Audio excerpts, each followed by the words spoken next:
Ladies love the skin. Ow. Bring it a little bit closer. The good skin, that is. That's why having a proper skincare routine is very important, and you need to feel the teach. The process is so easy, just 4 steps. You got your daily face wash. That's going to clean your face up nice and right.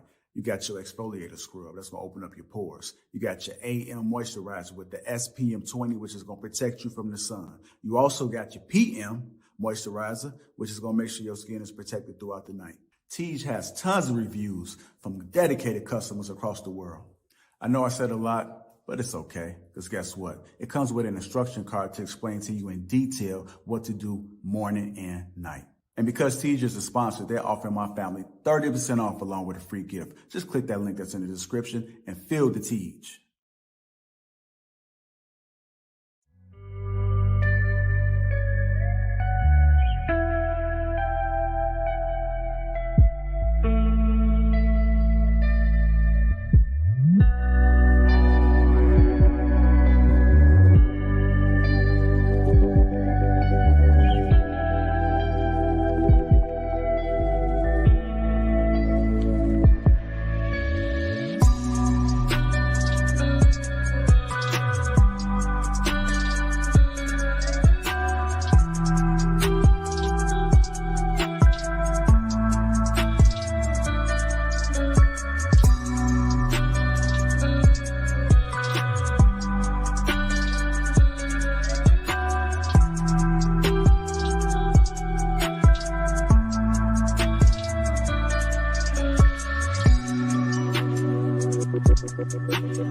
It's too early, but that's okay.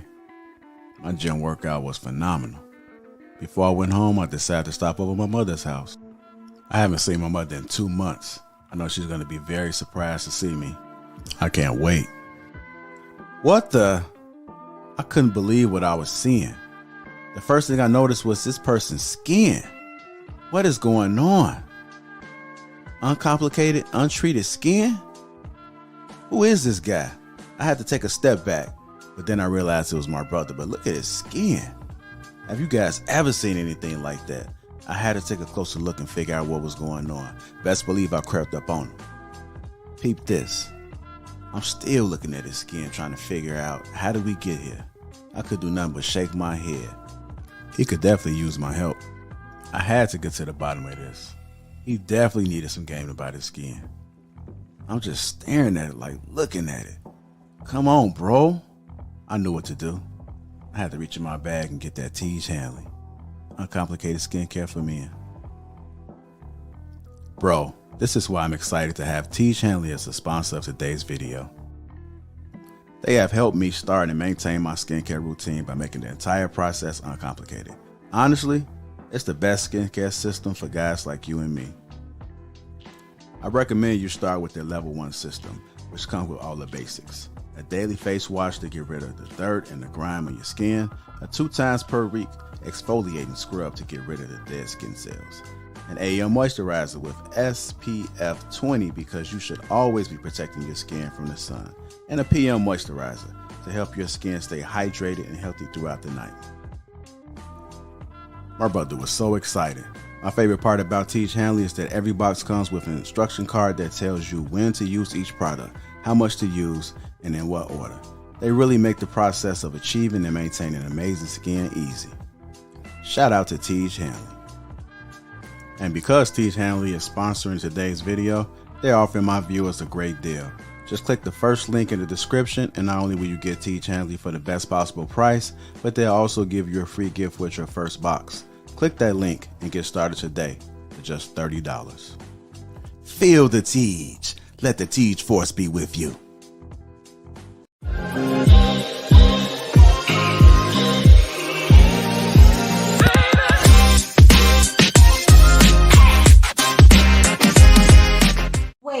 Wait. I know what you're going to say. I'm not a man and I don't have a beard, but he does.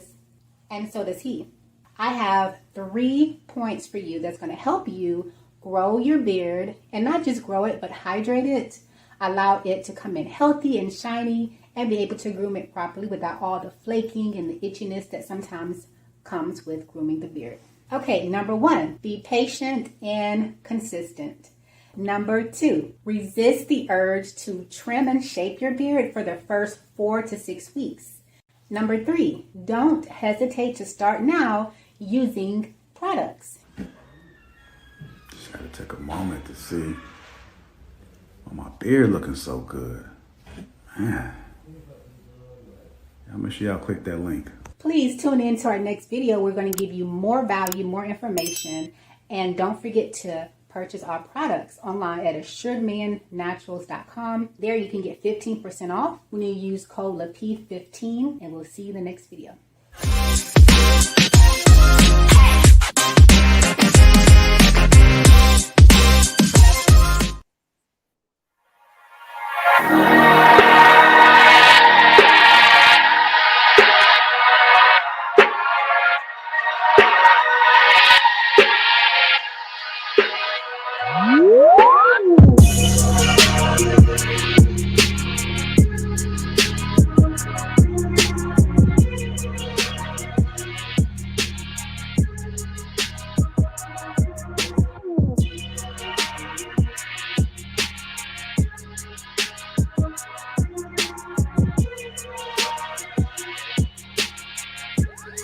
What's going on, family? Welcome to King Talk. Let me go ahead and introduce the crew. We got Luis, Trev Smooth, Shannon Rawls, Marcus White, Professor Carl Tone, Pink, Cap Jones, James, and myself, and Lapeef J.I. Welcome to King Talk on the Lapeef Network. What's going on, family? What's going on? How y'all doing? Chilling. Doing good. Doing good. Hanging in there. Doing good. What's happening, fellas? I mean, I see my man Cloud Jones got his Daniel Boone on, don't he? You know what I'm saying? Switch it up a little, son, you know what I mean? Cloud, did you buy or did you hunt it down? I bought it. Say he ain't no hunter. Ain't no hunter. Not yet. It was good to see you guys. Let me see. I think Carl might be back there. Carl. Yes, sir. All right, can you hear us? You good? Yeah, we good now. Everything is gravy. Everything is gravy. Let me get this situated. You guys just tune in again. Welcome to King Talk.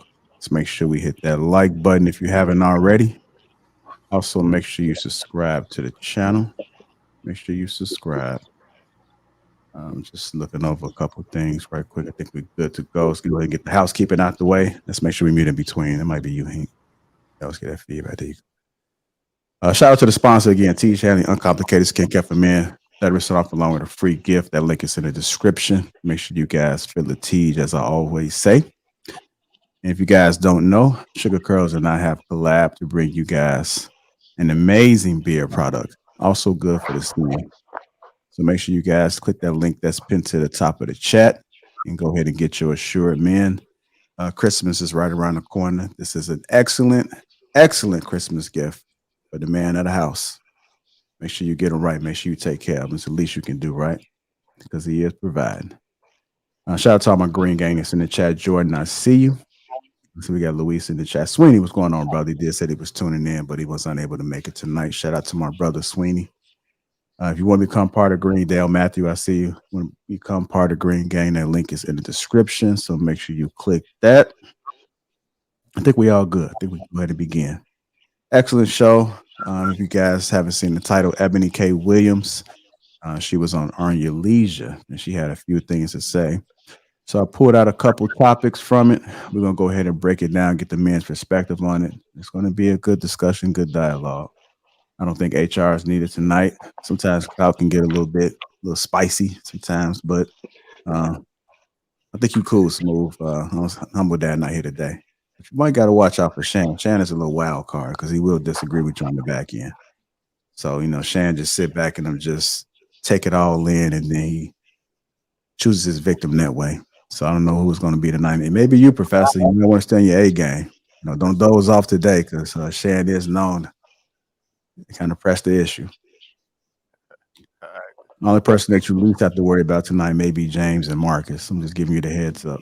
No Thursday energy. Yeah, but James might be a silent assassin. He ain't been on here too many times, so we might got to make sure we watch him a little bit because he'll probably try to sneak this. Kevin Samuel used to do it.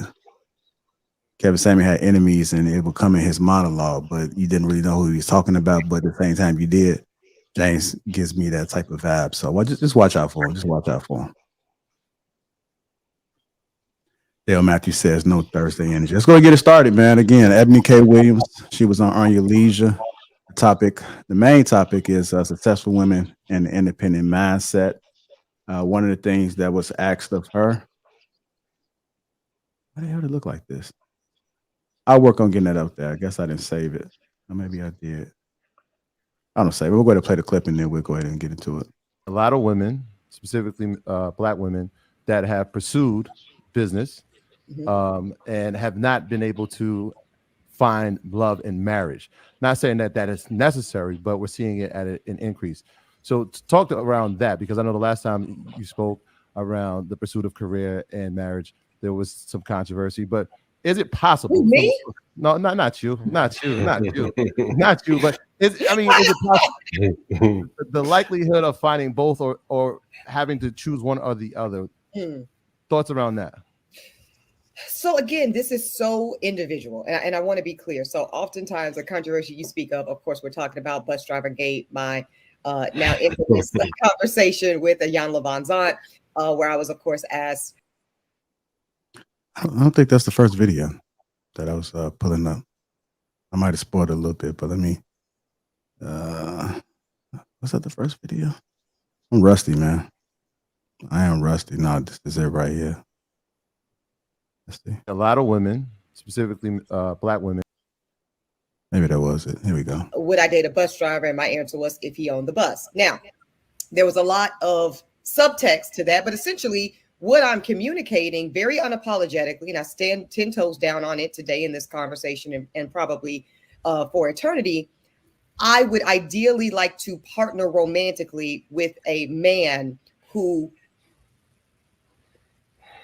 is similarly positioned, not just fiscally. So we're talking about income, because a lot of the kind of reaction and retort and pushback to my statement was, well, Ebony, there are bus drivers that earn a significant amount of money. And in some big cities, depending on who you drive the bus for and the capacity, there are absolutely $175,000 a year bus drivers. That is true. I knew that before that conversation, and I know it now. But I'm actually talking about something in addition to the income stream. And then we can have a different conversation about what is a lot of money depending on where you live and your lifestyle preferences, which I think is worth unpacking, but put a pin in that for now. Let's just say, in addition to income, I'm also talking about, again, the way you calculate things like risk tolerance right? So you guys are entrepreneurs, and so there's an element of risk tolerance that we all know is required for those of us who seek to start businesses, build businesses, and sustain businesses.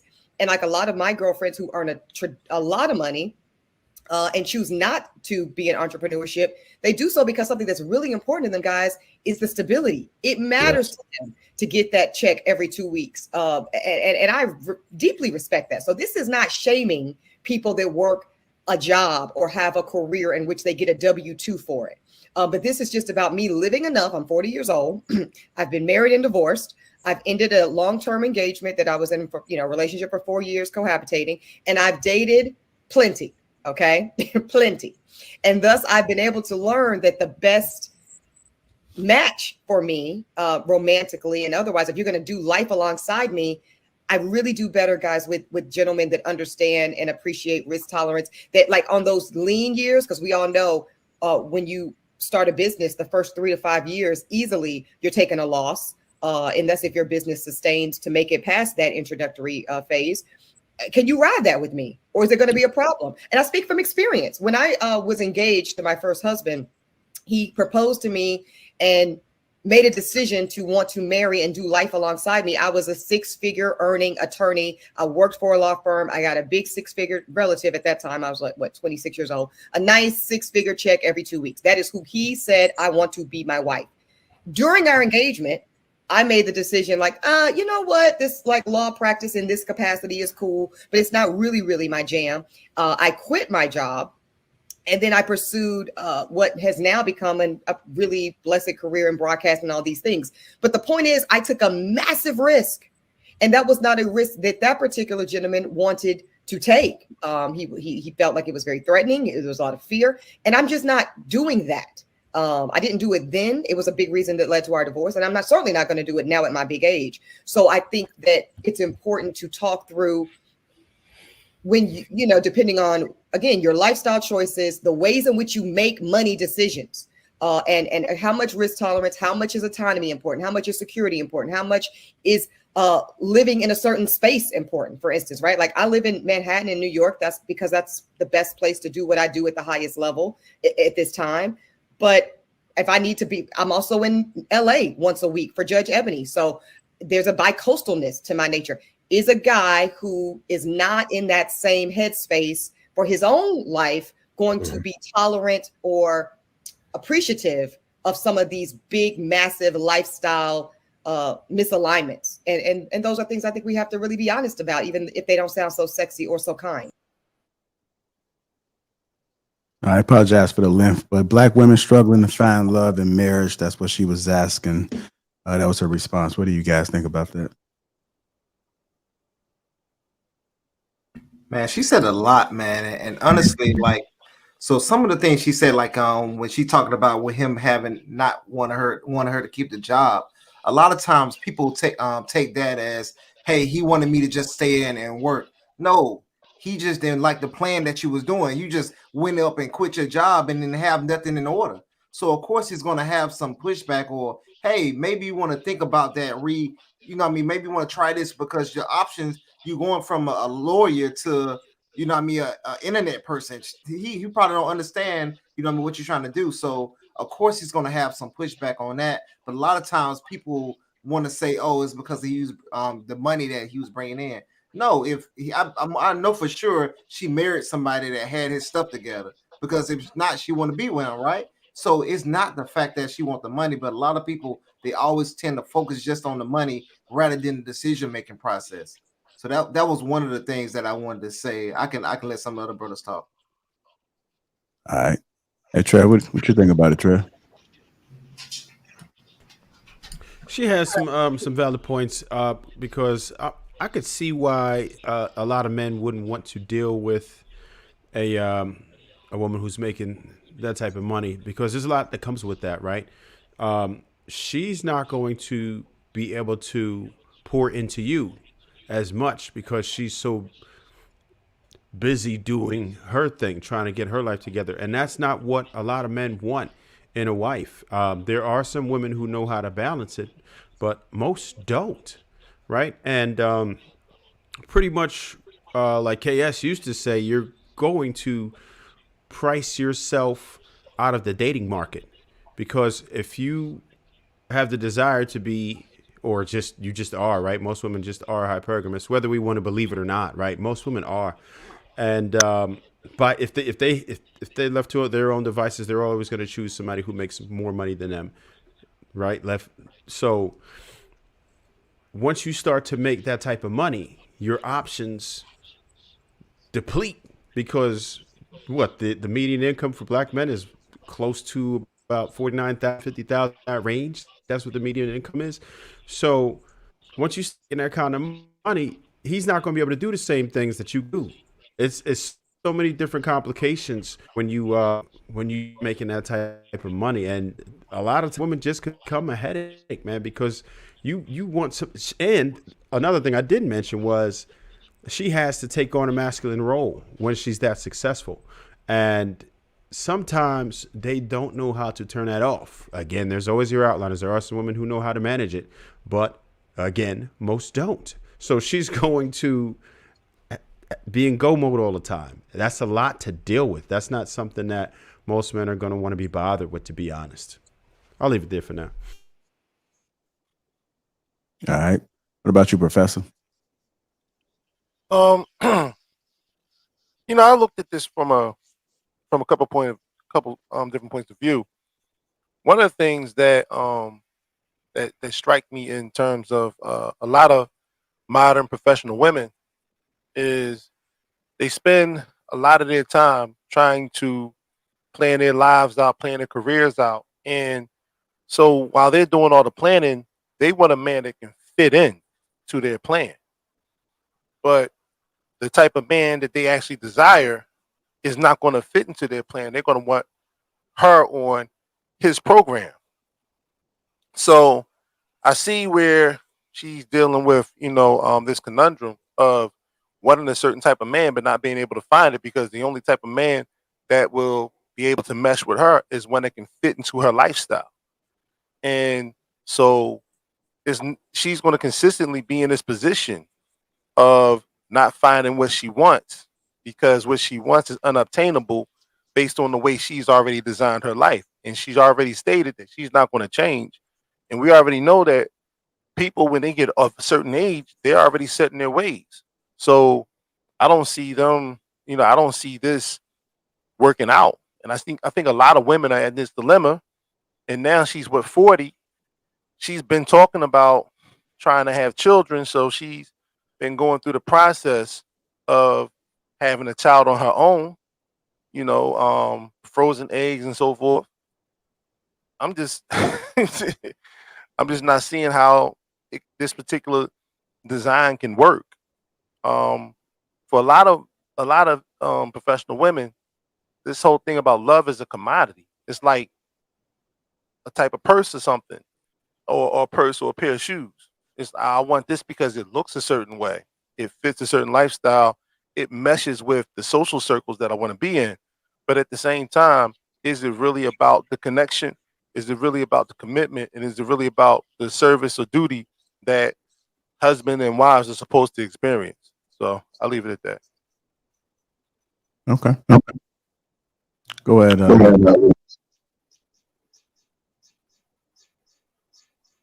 Can you hear me? Y'all can't hear me?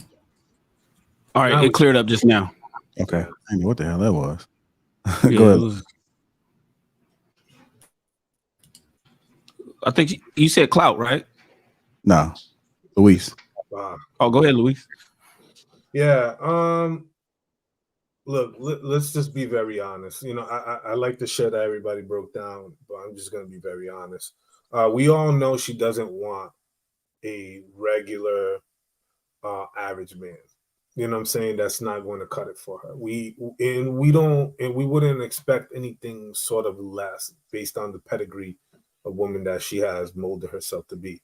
Well educated, well rounded, college went, lawyer, etc. Has made a lot of money early on in her career. And sort of the type of dude that she's really looking for is a guy who will give her freedom, autonomy, and mobility. that kind of measures or mirrors what she has kind of going on in a way, because she is busy. She is jumping from place to place, and she isn't going to find a lot of men who fit that kind of bill. I mean, I think that right there becomes a very challenging kind of reciprocal opposite that will complement them, especially on the man side. Like, I don't know what type of guy is gonna walk into that relationship kind of giving all the hints that he's going to play the second fiddle. You know what I'm saying? That she will take on that more dominant, more masculine role. You know what I'm saying? And it does seem that she wants to do to kind of take a little bit of a backseat and kind of cater and mold into her lifestyle. And that right there is a recipe for disaster. But one thing that I took out of it is that she's not looking for love. You know what I'm saying? She didn't say anything about love. She's not looking for love. At this point, she's looking for a life partner, someone that she could do life with, someone that could complement her in various areas, right? Where they could do life together, where that person doesn't become a burden, you know what I'm saying, financially, emotionally, etc. Right? And I don't know if she's going to find that, where she hasn't really invested that in the early stages. You know, I know she has some pretty tough go about it, but I just think that, you know, she's kind of cornered herself in such a way where a lot of men who have seen her, because she's so public, are going to view her in a specific type of light that she's going to have a hard time kind of changing a lot of hearts and minds. That's all I got. All right. Go ahead, Clout. Yeah, I agree mostly with what everyone said. It doesn't seem like she's really looking for, a traditional husband. From my perspective, it kind of seems like she's really looking for a wife. Like, she wants someone to get on her program. I think she has her life set up a certain way. She has like a vision of how she wants things to be. She structured it, and it's already set. And I don't think that's going to change at all. Any guy that gets in her life is going to have to fit into her program, and I don't think she's leaving any room or flexibility to get on his program. And it doesn't even sound like she's really leaving much room to even compromise. So yeah, I don't think she's really looking for. I don't even know if I describe it as a wife. It's almost like she wants an assistant, or she wants like an employee, or she wants just like someone to be a body that just tags along with her, and just is just present for whatever she's doing. Because I don't know what kind of dude is gonna find a benefit in being in a relationship like that. I mean, maybe there are some guys that would love that, but it's just like, the way it sounds, it's almost like he might as well be single, because I mean, what's the point of committing to a woman who's not really gonna be available to you in that way? She's not really your woman. She's her own woman, and you got access to her when you could fit in her schedule. But you know, at least for me, that wouldn't be very, very exciting. So that's my take on it. Okay. Hey, can I add something to that? Yeah, you sure can.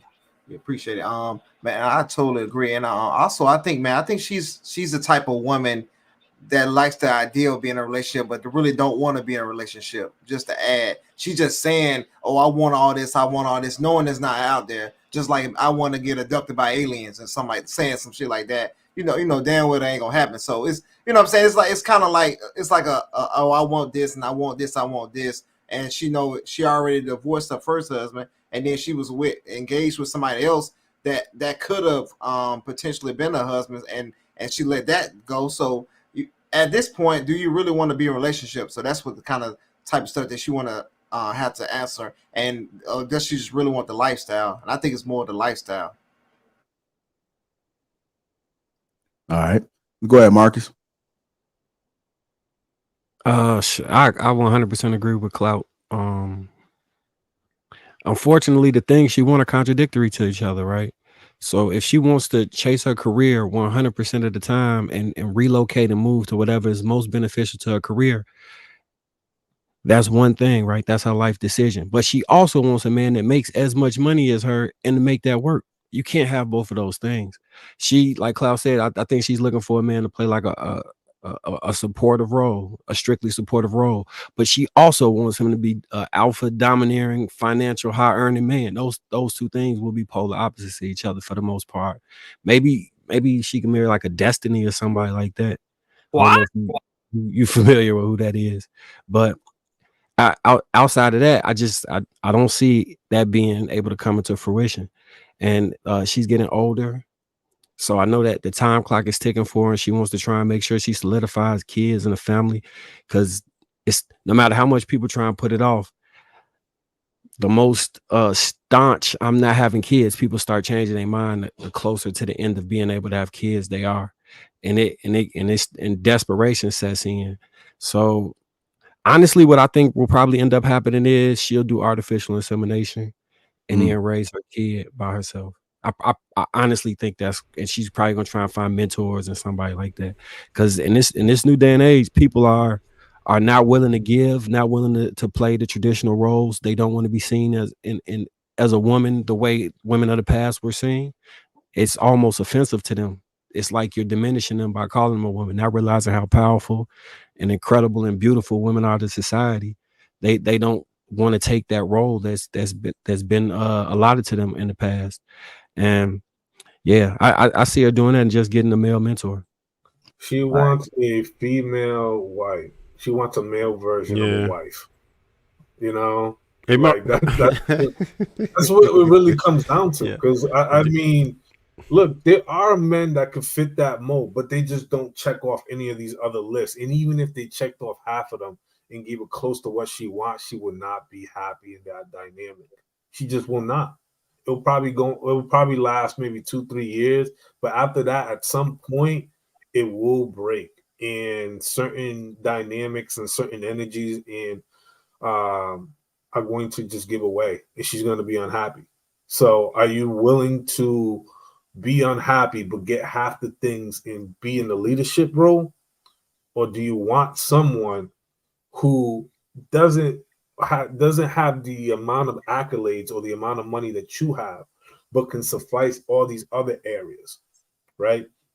There has to be a trade-off somewhere where it's complementary, but this sort of fictitious person that she's kind of conjuring in her head isn't going to lead to any fruitful future. Yeah, I think she can get the person in a very temporary state, right? So she can get a man to meet all the metrics, but that relationship I can't see going longer than 5 to 7 years. It will be a very temporary solution. If she just want to bypass that, artificial insemination might be the best thing. Marcus, you mentioned Destiny. Did you see what happened to Homeboy this week? Yeah. I only caught the cliff notes. Yeah, he lost his wife for somebody even softer. It's a dirty game out there. Hold on. When we say lost, you mean she's gone? Yeah, they're getting a divorce. Yeah, she's leaving him for a dude that's even weaker than Destiny, believe it or not. Apparently he is, but yeah. Strange thing about that, Trev, is the type of guy Destiny is, she wouldn't want, like, that girl wants that type of man, and she's going deeper into that hole. I don't think Ms. Williams actually would want a man that's like that. She just would. That's what she would need, though. Like, for what she wants to do. I don't think she would like a man like that. The man she wants is fictional. It exists, but it's not going to operate how she want to operate. I got something different from it, right?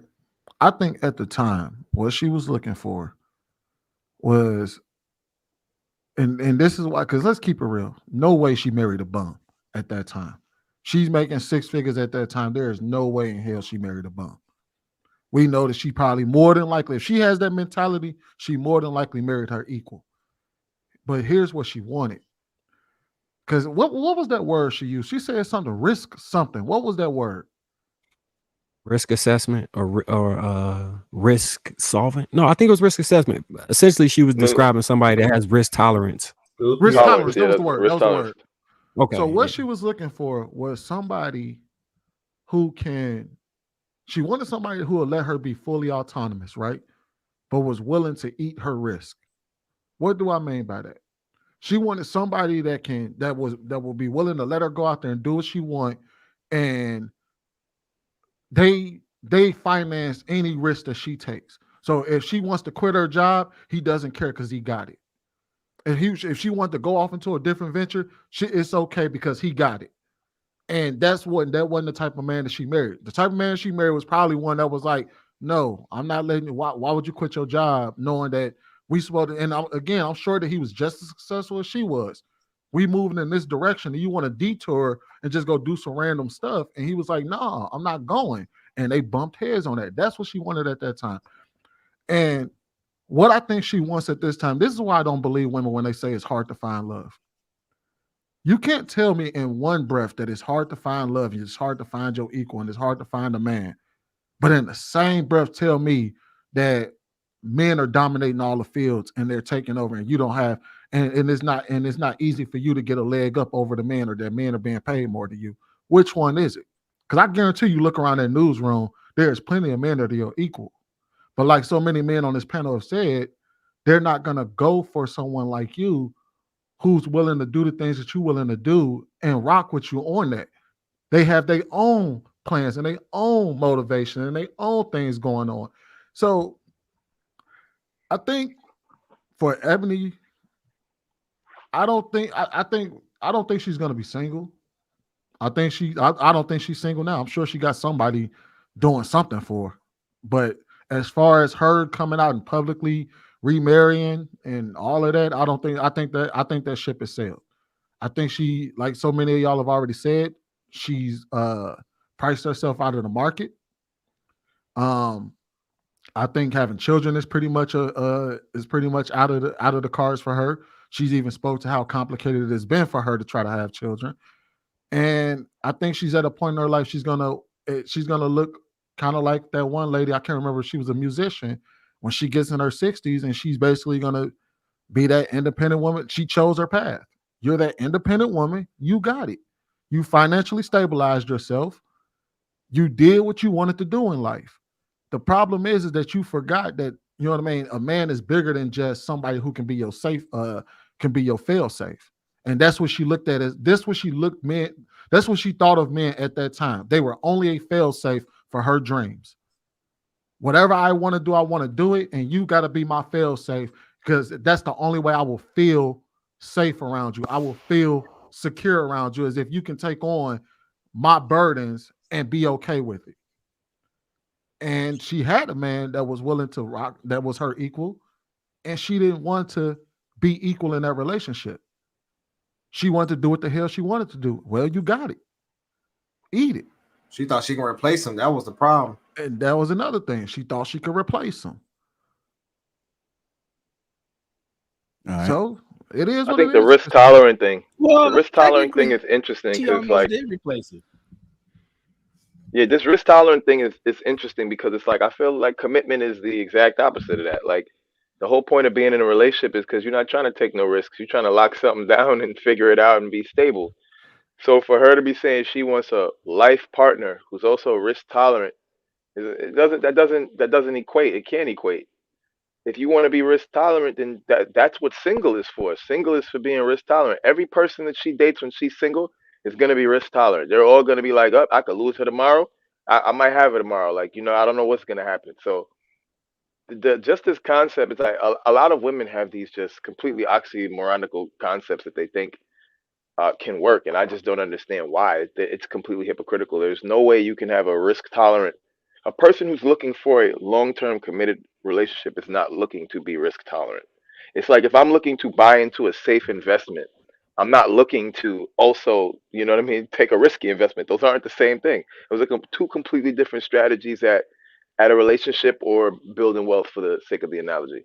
So I think the same thing happens to a lot of women, right? Where they feel like men want the same things that women want, because she feels like she qualifies. She feels entitled to what it is that she's asking for, because otherwise she wouldn't really be going for it. She really feels like she can get this type of man, this fantasy man that she's talking about, but he doesn't really exist. And when I say he doesn't exist, he does, but not in the way that she thinks he's going to behave. That type of man doesn't exist, but she feels like she qualifies for it, so she's going to get what she wants, not realizing that she's at the twilight of her marketability, and she just figures she could hit a buzzer beater and win, but it's not going to happen for her. Now, this, like Marcus mentioned, artificial insemination, that's sounding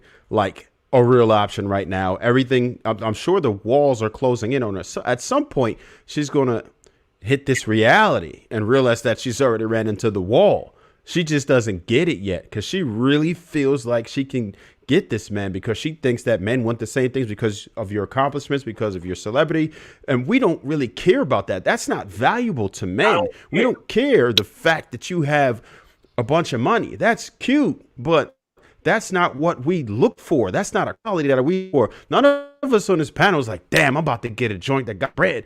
No, we want a beautiful woman who's to, even if you have a career but that can't be you lead with. That's just like a man leads with this wallet. Even women don't like that much. Why would we want a woman who's, you could be hyper successful and that's cool, but that's not what we're looking for. We're looking for a soft, feminine woman who's going to be a part of our lives. We're looking for a mother for our children to raise our family. We're not looking for somebody who's career driven like we are. That's not attractive to most men. And she doesn't even understand it. She just never going to dig it until it's too late. You want to hear something funny, Trev? I was gonna say I disagree, Trev. I think she knows that ship is sailed. When she started talking about artificial insemination and freezing her eggs, I think she knew that ship sailed a long time ago. So look, you want to hear something funny, Trev? Finally, when I was 16, right, my ex was on like National Honor Society. She was so Whitney Young is like a extreme scholarship school, right? She was at the top of her class in regards to that, to be a patent lawyer, right? And I was like, yeah, I want this type of woman who gonna da da da da da. Then when I got a little older and I experienced women that just were there for you, natural, like it's about you, I never looked back. And the man that she want, he never looking back. Like he not gonna look back. Not at this point. Once you get treated right, you like, oh hell no, I can't settle for nothing other than this. This is the life right here. I'm not fucking with none of that other bullshit. Once you get a taste of it, forget about it. Yeah, it's over. You're never going back. No, you ain't never going back. Go ahead, Shan. I think Shan was trying to get in there, and we gotta get the hink. I know you want to respond. Okay. Well, I'll go ahead and come back to you. Go ahead. Okay. Go ahead. Go ahead, Hink. And it sounds like she wants her a Stedman. I mean, that's pretty much what she wants. She wants a Stedman. That man just stays in the background in the back room somewhere. That will drop a baby or two. Up in play this role, be a good guy, and just it is what it is. It's what it pretty much sounds like she wants, because the man she's describing, what she's desiring, it's just not there for her. Not at the age of 40. Maybe when she was 25, she probably could have had that man. Maybe she did have that man and didn't appreciate her and respect him. Now she divorced because she was totally or he probably divorced her because felt like she was coming up and she felt like she got too big. Too big in the britches, as my folks down the South like to say. But yeah, her time is come and gone when she don't realize it, and that's cool. Like you said, you got to freeze some eggs, man, to make some babies. But get you just a Stedman somewhere, maybe a pool boy, and be happy with him. You know what I'm saying? Let him knock you down every once in a while. He ain't gonna make the much money as you. You might have to curve that. Let that go, because the dude making that much money, more likely he's not gonna sit there and take your slick ass mouth. He ain't gonna want to deal with your ass. He gonna have about 4 or 5 of them on the side when he goes on his business trips, and then you're gonna be mad because you ain't the only one. Yeah, you're gonna have to share it, baby. I was gonna say, I think somebody in the comment section said it more accurately. I don't think she wants a Stedman because she said something about owning the bus. What she really wants is Dwayne Wade. That's what she really wants. Or Will Smith. Oh, man. That's what she wants. She wants a D Wade with the bankroll to be able to just that she ain't got to worry about taking care of no man, but also let her do whatever the hell she want to do. That's what she wants. She want a man that got the bankroll that's gonna let her do whatever the hell she wants. A cuck. And then she on divorce him because he ain't controlling her. Louis. Huh? Louis. Can you swap me with Luis? Uh-oh. Yeah, because I'm looking at the way my shit is oriented. I want to look at them like I want it to look like I'm looking at my bros when I'm talking and shit. Bruh. What that mean?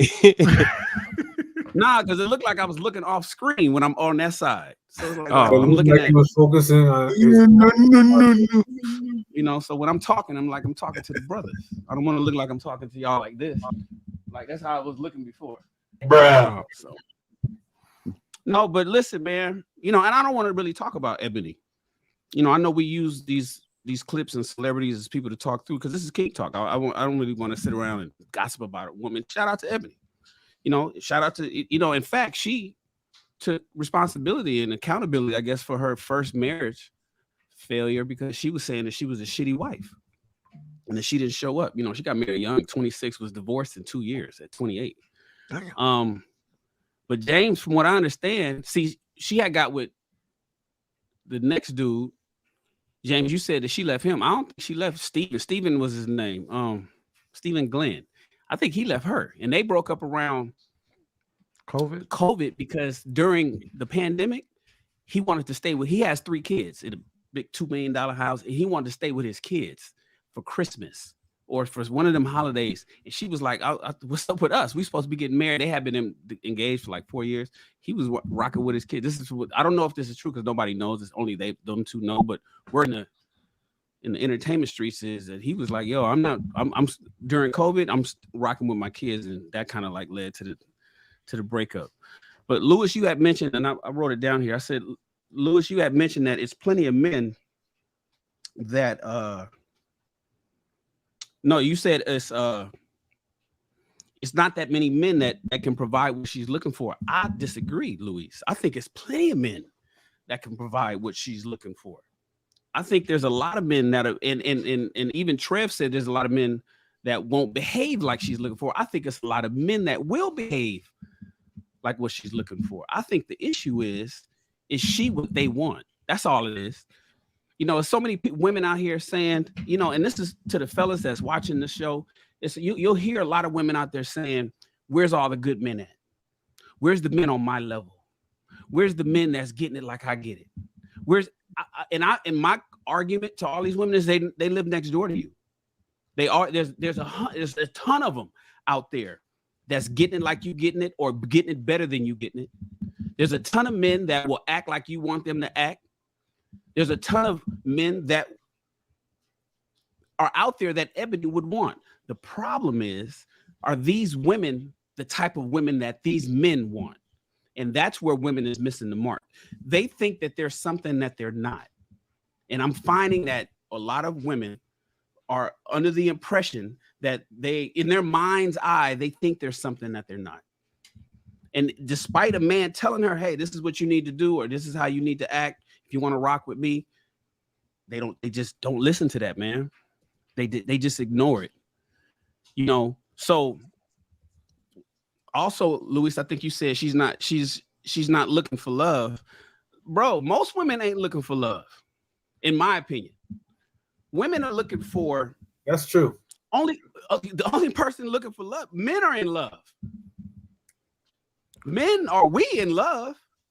Women looking for love? They're looking for security. Young kings, listen, please know that women are marrying the lifestyle that you can provide, not you. And be okay with that. For far too long, we say, I want a woman that can marry me for me. Drake is out there. How can I date somebody if they all come with me? They all want that. One of the arguments that I get a lot with the older man dating the younger woman, oh, she only wants you for your money. And my biggest argument is this, so do you. These old birds want the money too. Believe me, who you think is supposed to foot the bill for that vacation that she wants to go on? They all, just because I can make, even if they got jobs, pensions, all women of all ages want the money. They all want provision. So the whole argument of the young ones only want you for your money, my argument is, and so do you. All of y'all want me for the money. All of y'all, so fellas, understand that all the women is going to want you for the lifestyle that you can provide. And who taught them? Who taught the young girls? The older women taught the young girls that. And that's one of the arguments. I'll be like, ignore your aunties. Ignore because the Golden Girls is looking for new members and they want you to join their club. The Golden Girls Club has a membership badge and a jacket waiting for you young ladies to join because misery loves company. Ow. Hey, Shane, I got a question for you. Let me wrap this up. Just some things that I know Ebony, she mentioned. She said she took a big risk when she got married at 26 and was making hundreds of thousands of dollars, and quitting her job is what her husband had asked for. And so she said she felt that she took a big risk in doing that. Fellas, understand that that's what a lot of women will feel if you ask her to concentrate on you versus concentrating on what she's been conditioned to pay attention to, which typically today is her career, her job, and all her goals and aspirations. And she even said in part that led to her divorce. Ladies, I know you guys are watching King Talk. This is for you. You got to pick a side. You got to pick something here. Men are going to want you to be his helpmate, period. If you feel that you're taking a quote unquote big risk because you are getting rid of your job to be with him, then rest easy in that you got you a man for the rest of your life. If you feel that your corporation and your corner office and your vice director's position at Acme Incorporated is going to love you and take care of you for the rest of your life, you got another thing coming. I mean, the writing's on the wall. You can look at the history and see how these companies don't love y'all, but y'all still keep falling for the okie doke. But that's fine. Pick a side, ladies. You have to pick a side. She also said she's certainly not going to make that go. She's accustomed to a certain lifestyle and the type of man, and she's certainly not going to change at her big age now. Why is it that y'all seem to get more and more difficult and have more and more standards the older you get, but you are lonelier the older you get? It doesn't make sense. Of course, us men are logical. I know we're from Mars, but you have to employ some logic in the things that you say, ladies. That makes no sense. You can't say my standards have increased now that I'm 45 than they were when I was 25, when you were highly desired. That doesn't add up. So once again, pick a side. And lastly, she mentioned that the men that she find is far and few between that's going to be appreciative of her big lifestyle changes. This is where you ladies seem to think, and fellas, this is really important for you, that we should be appreciative of the fact that you bring in money. Oftentimes that money that you already subscribe to the fact that my money is your money and your money is your money.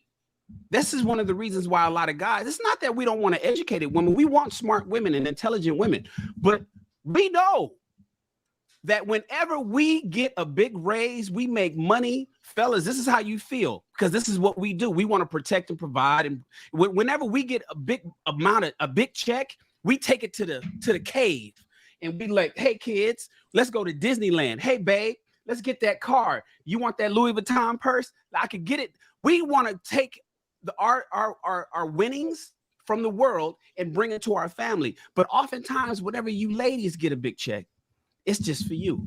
Rarely do you ever hear a woman say, oh man, I got this extra money. Let me take care of my husband and my family. You guys don't do that. And we know that. Nope. And that's okay because you're naturally selfish. We understand that. But don't say that we should be appreciative of your lifestyle simply because you bringing in something that's not going to benefit me in the long run anyway. Unless I'm directing your money. And if I do that, I'm controlling. So, fellas, you got to watch out for this. And this is why it's really important for you to get better. Unfortunately, you're going to have to leave some of these older women behind. They're not going to like that. They don't want to hear that. They don't want to see a 50-year-old man You should have seen what happened today at lunch. That's a different. I'll talk for another 10 minutes, man. The point is, fellas, pay attention to where you are in life. Become the best thing that you can be, and find a woman who's willing to live under your current situation. If you do that, you'll be fine. Ebony is looking for a man that is in existence. She's looking for a man that has an attitude that does exist, but he ain't looking for women like her. So I got a two-parter real quick for Shannon. All right. First, I don't think she when she talked about taking that risk, she was talking about that she took a big risk quitting her job and he didn't want her to quit it. I don't think it was that he wanted her to quit and then she took that risk and then they divorced because she quit her job. I think it was because she wanted to quit and he didn't want her to quit. But I got another question for you. No. She said that he wanted her to stop working. That's what she said. Yeah, I didn't get that from what she said. But okay. That's what she said. There's neither here nor there. So let me ask you a question. What makes Gabrielle Union so different from her? Because I think they're essentially, I think the type of man, I truly believe the type of man that she was looking for is a Dwayne Wade. Somebody that's willing to give her the freedom to be able to move how she wants while being financially stable enough to, and I agree with you that there are plenty of men that are willing to do that, i.e. Dwayne Wade. But what makes Gabrielle Union, just so women can understand, what makes Gabrielle Union so different from Ebony K. Williams? I'll tell you, Gabrielle Union got married 10 years ago, 2014. I think she got married 2013, 2014. You got somebody in the chat look up when Gabrielle, it was 9 to 10 years ago is when Gabrielle Union got married. And that was at the cusp of the beta man. Right before we made a shift and we started talking to each other. She would not be able to get a Dwayne Wade today. In the cucking and the please baby please attitude that a lot of men had, and you are the light of my life attitude that men had in 2015 and before is not existing today. So basically, when Ebony was dating her boyfriend, Steven, for 4 years that means that she got him right around 2016, and then that ended. It was really, to be honest with you, after 2020, a lot of men fucking woke up. A lot of men across the world, especially in America, is like woke up, and we're like, yo, it's almost like an awakening. And so the difference between Ebony and the Gabrielle Union is Gabby got in early. Whoo! And Shannon, that's what I was saying when I said that type of man doesn't exist. Not that a lot of the attributes that she wants doesn't exist, but a man that would also accept her for what it is that she is now. He doesn't exist. All right, I gotta go ahead and play this other clip, man. Hit the like button. Also, make sure you subscribe to the channel if you haven't already. We did have one super chat come through. Will G says Shannon is shooting like Steph from the bleachers and hitting nothing but the net. Shout out to you, Will G. Appreciate you, sir. We're going to get to this next topic. She was asked, why is it hard for successful women to find an equal partner? Go ahead and play this clip. Question is this idea of like the boss chick and independent black woman, and has it served us? Is that the question? Has that served us? Helpful, or is it destroying the black family ecosystem? I think you have to say on some level it's destructive to a traditional black family ecosystem. I think just the facts bear that out, right? So that's not feelings, that's not subjective. That's just the reality is, as you just pointed out, there is a huge numbers gap between black women that are buying homes at almost twice the rate of single black men, that are graduating from undergrad and professional schools at sometimes 6-7 times the rate of our brothers. And by the way, if you ask most black women, that's not something that we enjoy or appreciate. Like, it's not a situation. And I think that's another misconstruction and a misassumption, that black women are out here strategically competing against black men. No, sir. Most of us want to be in relationship with Black men. And so it's in our interest, even selfishly. So not necessarily from this altruistic place of, oh, we just want to see our brother succeed. There's that for sure. But there's a self-interested element of that, right? That says, if I'm a Black woman and I want to have Black children with a Black man and live in a house with a Black husband and buy properties and travel the world and enjoy my life alongside a Black man, I would like him to be similarly positioned to me socioeconomically so that that partnership feels comfortable and feels safe from a fiscal place, and maybe some other places too. So let me just spend a little time on that, because I was talking to a very good girlfriend of mine who's one of your typical clients, as you described, early 40s, making, 500K plus, single, And there's a lot of thought that women like her, myself, even, of course, are materialistic. And that's why when we say we are attracted to this type of man, or we prefer to date this kind of man that has similarly, notice hardly any of us are saying we need a man to make more than us, or we need a man to take care of us, or we need a man to pay our bills. No, really, truly, hand to God, we really would love to be partnered with someone who is similarly positioned. All right. Here's the independent women mindset destroying the traditional ecosystem. Go ahead, James. You want to? Yo, she got me all messed up. Like, so she said that they just want to be similar position. Last time I checked, Black men still make more money than Black women, so it shouldn't be hard to find, right? If that's the case, right? You want somebody similar making money to you. All right, cool. And then a lot of these conversations, it kind of frustrates me because I do real estate. I know my brother Mark's up there. He do real estate too as well. You know what I'm saying? I'm not sure about the other brothers, but I know some other people on this panel do it too as well. It's not every it's an art to it, right? A lot of times, a lot of guys don't really want to jump out there because there's a lot of debt, it's a lot of risk that it comes with, right? And then it depends on the job market. Say if I want to be in Houston next year, I don't want to buy a house and be tied down here. So a lot of women with children are gonna want to settle down because they can't make move just like a single man can without kids and stuff. So with these conversations that we having, we're not thinking about the full picture, right? We're just thinking about getting a whole bunch of debt, because that's what you're basically telling men. Go to college, whole bunch of debt. Buy a house, whole bunch of debt. All right, cool. What am I going to do with all this debt? How am I going to get a wife? How am I going to take care of this family if I got all this debt and all this type of stuff? I can easily go get a trade and make more than you with your college degree. That's what a lot of men think. I have degrees, right? But the military paid for that shit. So I wasn't going to pay for it. You know what I'm saying? So it's just a different mindset that a lot of men have. And a lot of women have to understand that a lot of degrees that y'all getting is not going to be beneficial for you in the long run. So you saying all this type of stuff, whatever, because you're a lawyer, right? But that's cool. But most people are not going to school to be a lawyer. So you have to bring it down a little bit. And when you have these type of conversations, look at the full picture, because it's always, oh, Black men are not at our level. Oh, Black men are not terrible fathers. And all these different studies that are coming out showing that Black men are actually doing pretty good. Now we still getting beat up.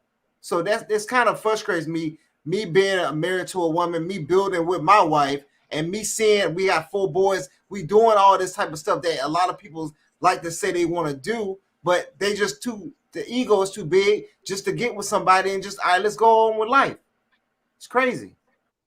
I got a question for the fellas on the panel, for the single fellas, and I got a running theory. So this is gonna tie into my theory. For all the single men on the panel, are y'all homeowners? No. All right. Yes. Why did y'all buy y'all first home? Why? Why? Oh, Because I got tired of paying more in rent than I would for a house payment. that part. Oh, okay. So because But here's also my it's a long term. But also it's a long term investment as well. You know what I'm right. saying? I didn't buy like a single family home. I bought a multi. You know what I'm saying? A fourplex multi home, and on top of that, you know what I'm saying, I don't only own that property. I also own land. So Okay. So there's yeah, that okay. other. Okay. So actually, because I had this running theory, right? Because she rattled off the statistic that there are more black female homeowners than black men or what have you. And what I realized is that men don't just typically buy homes just for the sake of living them. If they're gonna buy a home, a single black man is more than likely an investment property. Only women go out and buy houses and buy 3-bedroom houses for them to actually live in. And they got 2 bedrooms empty. One of them might be a gym, but the rest of the bedrooms are empty and they're not doing anything with the home other than living in it. You don't see that amongst men. So for a lot of men, if it ain't an investment, they're not going to buy a home. And most men tend to buy homes for their families. They don't buy it just for, you're not going to see too many single men buying homes. That's first and foremost. They don't see the reason for it besides what Hank said, but if they don't care about paying the rent, they just don't care. Especially if they know they can buy a home later on. Men tend to wait for our families before we decide to buy a home. Second thing that she mentioned is that black women are graduating at a higher rate. That is true. Black women are graduating at a higher rate than black men. However, every race of women graduate at a higher rate than their male counterparts. What is untrue about what she said is the 6 to 7 times mark. There is not 6 to 7 times more women graduating from college than black men. That is simply not true. The graduation rate for black women may be, I think it's 36%, and black men is 27%. So you're looking at a 7 to 8% difference between, almost a 10% difference between black men and black women. For white women, I think it comes up to like 6%, Asian women, but like y'all, black women are not outpacing black men in college graduation the way that they claim that they are. Even then, they did a study. Let's throw in, say for the sake of argument, let's throw in the study about, oh, black men are in jail. That's not true.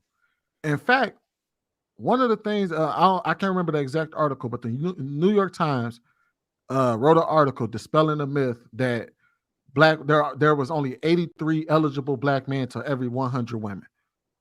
What they found out was that on the Census Bureau, because most of that data came from the census, is that black men are heavily underrepresented because we tend to not fill out the census. So they found out that a lot of black men were heavily underrepresented, and when they accounted for that disparity, they found out, even with the prison population, that there is actually 97 black men to every 100 black women, and that number only drops to like 91 when you go up in age, because men obviously die sooner than most men die sooner than women. So even if that's the case, there's still 91 black men to every 100 black women. So when she says things like, I can't find somebody on my level, that's bull crap. It goes back to what Shannon said. What is it about you that man does not like? Because they are out there. I tried to explain this to a lady on Lapeef Let's Talk. Men, just like, there's just as many men in your tax bracket. There's just as many black men in your tax bracket as there are black women in your tax bracket. Because if you look around the room, you don't see a shit ton of black women. You see men. That's what y'all say. Y'all complain about there being an overrepresentation of men in your field. How many times y'all heard women who are successful say they were the only woman in their field? So how is it that you get the only woman in your field, but you also fix your list to say that there are no men at your level? It makes literally no sense. And what Ebony has to realize is that it's not about you, in a sense where you can't find what you want because there aren't eligible men. Why don't you ask the men that you want, what do they want? And either do it or don't do it. But if you don't want to do it, then move on. Stop coming out here trying to tell these people that men are non-existent. That is simply not true. And I'm tired of them telling that lie. Stop telling that lie that men don't exist. They are there. What you need to ask yourself is, why aren't they picking me? Yo, Swing. One of the did everybody see that video recently where the woman was in church and she asked the pastor, where are all the good men? She said the church was full of like 90% women, and where are the good men? And the pastor called all the single men into the room. And That's sort of like what we're dealing with here. Good brothers don't. These brothers are us, whatever, are invisible to the women that are in that same room. She was in the same building. There had to be about 40 men on that stage, and they were all invisible to her. So it goes back to the delusion, right? If I'm not,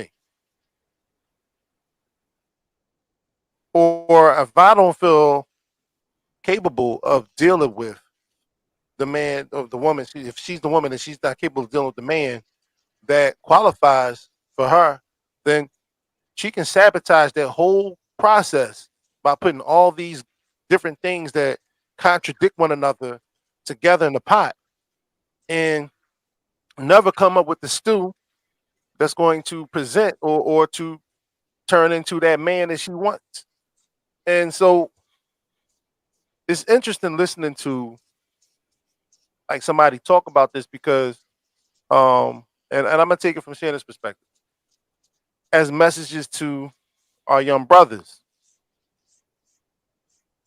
Women like this, you shouldn't be chasing. You shouldn't even be seeking and searching for. Because the type of confusion and delusion and chaos they come with, you'll never satisfy them. What she needs Dave Chappelle, who just got Oprah pregnant. But Dave needs to be successful like Will Smith. She can't handle what she's asking for. And I think she's doing it deliberately. And honestly, when we really think about this type of chaos and confusion going on, this is accidental with her. This is accidental because she made a statement about wanting the man needs to own the bus. So she wouldn't date the bus driver unless he owned the bus. That's how she sort of how she got into the space to be this. I think she's making this shit up on the fly. Like, because she's not prepared. But that's why in her various different interviews and segments that she had on her own talk show, she's changing and moving the goalposts in every conversation. I appreciate her softening up her look, though. She does look a lot softer than she did in that initial conversation. But I think the thing that's crazy about this is she represents a lot of the confusion and chaos because we don't really have a culture in the Black community in terms of what roles men have and what roles women have. And because it's been so convoluted over the past few centuries, that now it's pretty much people just picking and choosing and cherry picking things based on how they feel in the morning. So tomorrow she might say something totally different about the type of man she's looking for or the type of value she's looking for. She might say something totally different because it's not going to make any sense. It's all based on how she feels and how she thinks she's being perceived. So, and I'm gonna land the plane right there. I want to add. I want to say, one of the things that's very interesting is this whole finding an equal partner thing that she talked about, right? Because I think what really matters is like in order to find a partner that matches or has a similar position as you, you have to have a realistic estimation of what your position is. Now the problem with that is like I'm going to use an example of this. There was this women's soccer team, right? And they were saying that in their minds, the top women's soccer team is the same as the top men's soccer team. So the women in their minds, when they're saying I want a comparable opponent, in their mind they're thinking I want to go up against the men's soccer team. So they're making all these claims that they could beat the men's soccer team. They end up facing a group of teenage boys, and the teenage boys swept the floor with them. And the reason why is because it goes back to that equality idea and understanding what your position is. You're not the same as the male soccer team. Y'all are not comparable. Y'all are not playing the game on the same level. You just think that y'all are because you're at the top of your field and they're top of their field. But in reality, you're on the same level as the teenage boys, but that's not what you're looking at. Obviously, I'm not using that as an example of dating. I'm just saying that The men that are on the same level as some of these women, the women don't perceive those men to be on the same level because these women believe in their mind that they're on a level higher than they are. So now when they actually run into these men that are like what they imagine in their mind, these men are on a whole nother level than them that they never even fathomed. You know, that when they're saying, "Oh, I want a guy who's not taking me to let's say Cheesecake Factory." Okay, but when he sits her down in Morton's, she don't know how to hold a knife and fork. You get what I'm saying? When he sits her down, she don't know what to do with the napkin. She don't know which fork is for what. She don't know how to pronounce nothing on the menu. You know what I'm saying? So it's like you want to, you in your mind, you're at this steakhouse level. But when you get there, you don't fit in because that's not really the level you're at. You really are a Cheesecake Factory girl. Your dress is from Timu. You're a Cheesecake Factory girl. But in Wait, her wait a mind, I'm not a Cheesecake Factory girl. I'm a Maybach girl. I'm a Maybach in Morton's. No, you're not. That's not who you are. You don't get nurse hat. You get what I'm saying? Because that's not your level. So I think that unfortunately this is like a problem that men have caused because men kind of allow women's egos to get a little hyped up in a lot of situations. A lot of men contribute to that. You know, they'll tell a woman who's a 6 she's a 20. You know, they'll tell a girl that's is a 2 that she's an 8. And you know, so these girls go around walking. Plus, we got makeup, we got, you know, fashion, fast fashion. We got all type of waist shapers things. We got all type of things that can make for women make them feel and look entirely different than who they actually are. So when they get the whole get up on and they get the lashes on and the long hair on and all that, they genuinely look in the mirror and believe I'm at this level. Not realizing that the guy they want to date, this is what he looks like with nothing on. Like when he comes out the shot, when he wakes up, this is what he looks like. You don't actually look on the same level as him. The woman he wants is on a whole nother level. You get what I'm saying? The places he wants to go is on a whole nother level. So we got to get back to reality. You cannot get an equal partner if you're overestimating your position. Real quick though, Clout. Men are okay with women that's not on that level, that don't know how to use the fork and the knife right, that doesn't know how to properly eat at a steakhouse, if she's willing to listen and learn. What's happened far too often when you meet a woman who has grown to learn how to do those things, who has the proper etiquette, who has the temperament or the education or the experience in her life, that she's where he wants, you can't tell her nothing new. Or her version of eating at the steakhouse is different than his version, and while he's trying to explain something to her, she's trying to tell him how to fucking do something. And whatever it is, and everything is, it's always contention or a battle or a fight. And men don't want to fight with women about a thing in life, about politics, about religion, about local issues in the city, about the house, about the kids, about where we going tonight, or what we eating, or what the kid, or what we wearing. Far too often is when you do get the woman that's quote unquote on his level, it's goddamn, she's so cantankerous, you don't want to talk to her. So the rides in the car to the event be silent, and you're not even having a conversation. And when you get home off work, you ain't excited to go in the house. But when you get that one girl, Clout, that don't know that stuff that you're talking about, right?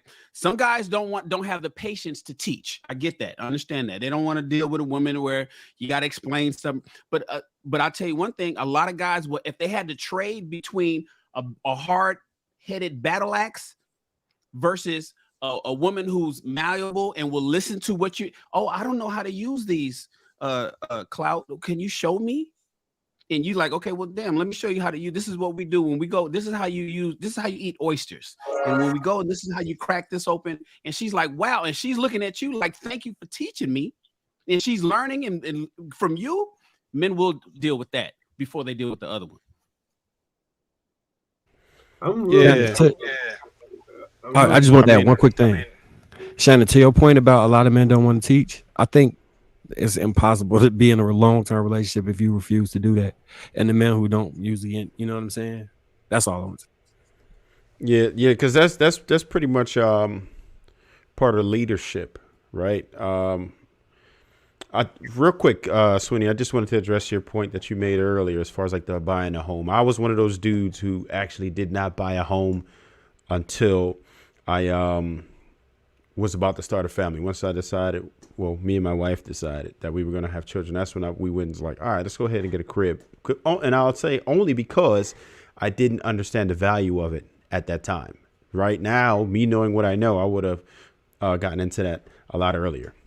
But Shannon, to piggyback off your point, I can understand why she's such a turnoff. She's not coachable. And sometimes you just can't teach an old dog new tricks. Right about now, she's 40, man. And this is why men sometimes just will go with a younger lady, because not just because she might be more beautiful, fertile, and everything else that's great about young women, but coachable, because it's a serious headache, man. Like, who wants that back and forth? It's so annoying. And just part of our leadership, we want to lead, believe it or not. Contrary to common belief, men want to lead, right? And if you are not coachable, we can't really lead. You're stopping us from performing one of our primary duties. You in the way. And for you to push back and have contention with everything that I say is just not really tolerable. So I could see why she would end up being divorced. And right now, it's only going to get worse because she's going to be more set in her ways. And then when you add the fact that she's so accomplished and she's, you know, she keeps throwing her success out there, right? And this goes back a little bit to what I was saying before. She feels like she deserves more, but she doesn't understand where she stands in the marketplace. Like, if you just take it out, like, I know a lot of people think that there are actually more women. There's not way more women. There's actually more men on the planet, right? And even with all of those circumstances, we kind of jump down right to where we're close to even. So everybody, like Sweeney was saying earlier, you can't get one because there's something wrong with you. I said it once and I'll say it again. If you're not getting the results that you want, you must improve. There's something wrong with you. And she can't even see it. She has no ability to self-reflect at all. She doesn't even understand why she doesn't get the man that she feels she deserves, right? And I know, Claude, you mentioned this before about how a lot of people relate to the money and they feel like that's what makes you equal. It's really not, right? And because there are some men who she probably would be satisfied with if she would give him a shot. But again, those type of men are invisible to her. It doesn't mean that he's less masculine. Maybe he doesn't make 500,000. Okay, I don't make $500,000 a year. Maybe I make 150,000, but I know how to manage money. I got a savings. I got a retirement. I have more going with me, and I could probably help you freak it with your money, right? Because maybe I didn't have the same opportunity, but I know how to play with money, right? So there's certain things he can add to it in other forms, right? Just even if my wife started to make more money than me, it wouldn't bother me because I know that I am still a problem solver. I'm still going to find a million ways to make your life easier and better and more fulfilling. And she doesn't understand any of that. She's looking at like the money is right there. And that's a problem that a lot of women make, is that they really put so much weight into the money. And I understand you want to be secure, but you're already secure. You make $500,000 a year. What more security do you want? Why do you feel like you need to make that much money? Because she can't brag about them to her girlfriend. And one of the biggest things with this is status. And so, you know, the irony is that a lot of these men have become the models for their women. So they become like the what they used to call the women, like the prettier half of them or whatever, the prettier half of relationship. So my better half, the better half with the eye candy. So now the men are the eye candy. So this is about going into these establishments she brags about, going to her sorority affairs, and all the women sitting there talking about their men. And so this is about status in that regard. So he can do all of those different things, but if she can't brag about him to her girlfriends, then she's considered a loser because she's considered to be dealing with a lesser man, just based on a caste system that made up out of, you know. If those are the parameters that she's most concerned with, these superficial, surface level nonsense, then that's she's doomed. I'll just tell you that straight up. She's doomed. All right, hold tight, you guys. Let me go ahead and continue playing the video. I got you, Professor. I do want to get Marcus and Hink in too on this next one, so we can continue having this discussion as a whole. But I want to keep the videos rolling just for time's sake to make sure I'm able to get it all in. So let me go ahead and play this other one. So, but feel free to discuss whatever it is you want in reference to the videos. The next thing was, this is the one. Why is it hard for a successful woman to find an equal partner? Here we go. Part about that is that the equally yoked man who's 35 that's making $500,000, he's probably already in a relationship. He's probably married. The ones that's not married, they're not necessarily looking for somebody that's 35. They're looking for the 28-year-old. So now it's like, okay, you're either forced with a decision to just remain single or look down. Now there is the truck driver. Now there's the UPS man who's a great man, but who's making $80,000 a year, right? Because now it's equal. It's hard to find that equal counterpart. Men, you could be 50 years old, and it's not. The age doesn't really matter. No, and I've said this, and this is controversial, right? That because of the way society values gender roles, right? So the way in which we find a woman attractive, what are we really talking about under that? And it doesn't hurt my feelings. Let's just say it. People across the spectrum culturally, but we're talking about Black people, so let's center that. Black women are assessed around our beauty, our aesthetic, physical beauty, and there's biological reasons for that, and our fertility and our youth. Those are the main things that a man is going to be assessing when deciding if you are for him. And then it's going to be the quote soft skills. It's going to be, do you make him feel loved, catered to, loyal? Are you relatively non-confrontational? Not too much pushback or challenges around ideas and decisions. And those are the things that would really make you just highly desirable in the dating market as a woman. Now let's go to men. What makes a man highly desirable in a dating market? It is going to be finances. It's going to be your ability to provide financially and fiscally. It's also going to be your physicals, kind of your stature. Like there's a reason why, this 666 thing, I think that's really corny, but whatever. But there's a reason why a lot of women will swipe right on men that are at least 5'10", 6 feet. They want to feel there's some physical dominance coming from a man. Then you've got, just kind of age. There's a reason why older men, like you just said, bro, like 50 plus, that's not a deterrent for most women because that presumes more stability. That presumes you've lived life longer and you can probably protect and know and help and navigate these spaces better and more effectively than I can in my youth. So you're right. Kind of the way in which we assess and evaluate value as men versus women create an inherent conflict. I will add one little caveat though to the scenario you laid out, where you've got these 35 and up women who've got these, big incomes and degrees and all this stuff, but we're not necessarily as desirable to the men that are our age and financial equal, which is why personally, I enjoy dating older men because at 40, if I'm dating a man who's 56, there's more likelihood that he will appreciate some aspect of youth around me. Now, could that same 56-year-old get a 28-year-old? It's possible. But I'm living this. I'm not just talking and writing about it, guys. I'm out here living this, and I have been for the last 4-ish years since I ended my engagement. I do find that can be a sweet spot for some women that are in that like 38 to 45-year-old range. Dating older men can kind of give you back some of that advantage around you. All right, why it's hard for successful women to find an equal partner? Go ahead, Marcus. I see the age gap now they loving the age gap. That's kind of funny. I agree with her though. I think that if she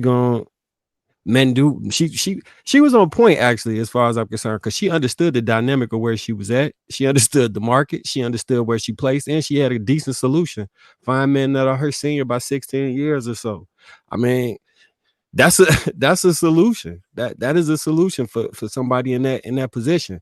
The only issue is if those men still want to have kids. But I'm sure she probably got a solution for that too. Surrogate and insemination. The men can have the kids, Shan. I see you shake your head. I'm not saying the man can't have kids. I'm talking about the older she gets, will she be able to have kids? Because if you do it the right way, I think you need to at least be in a relationship a couple years, like 4 or 5, before you have kids.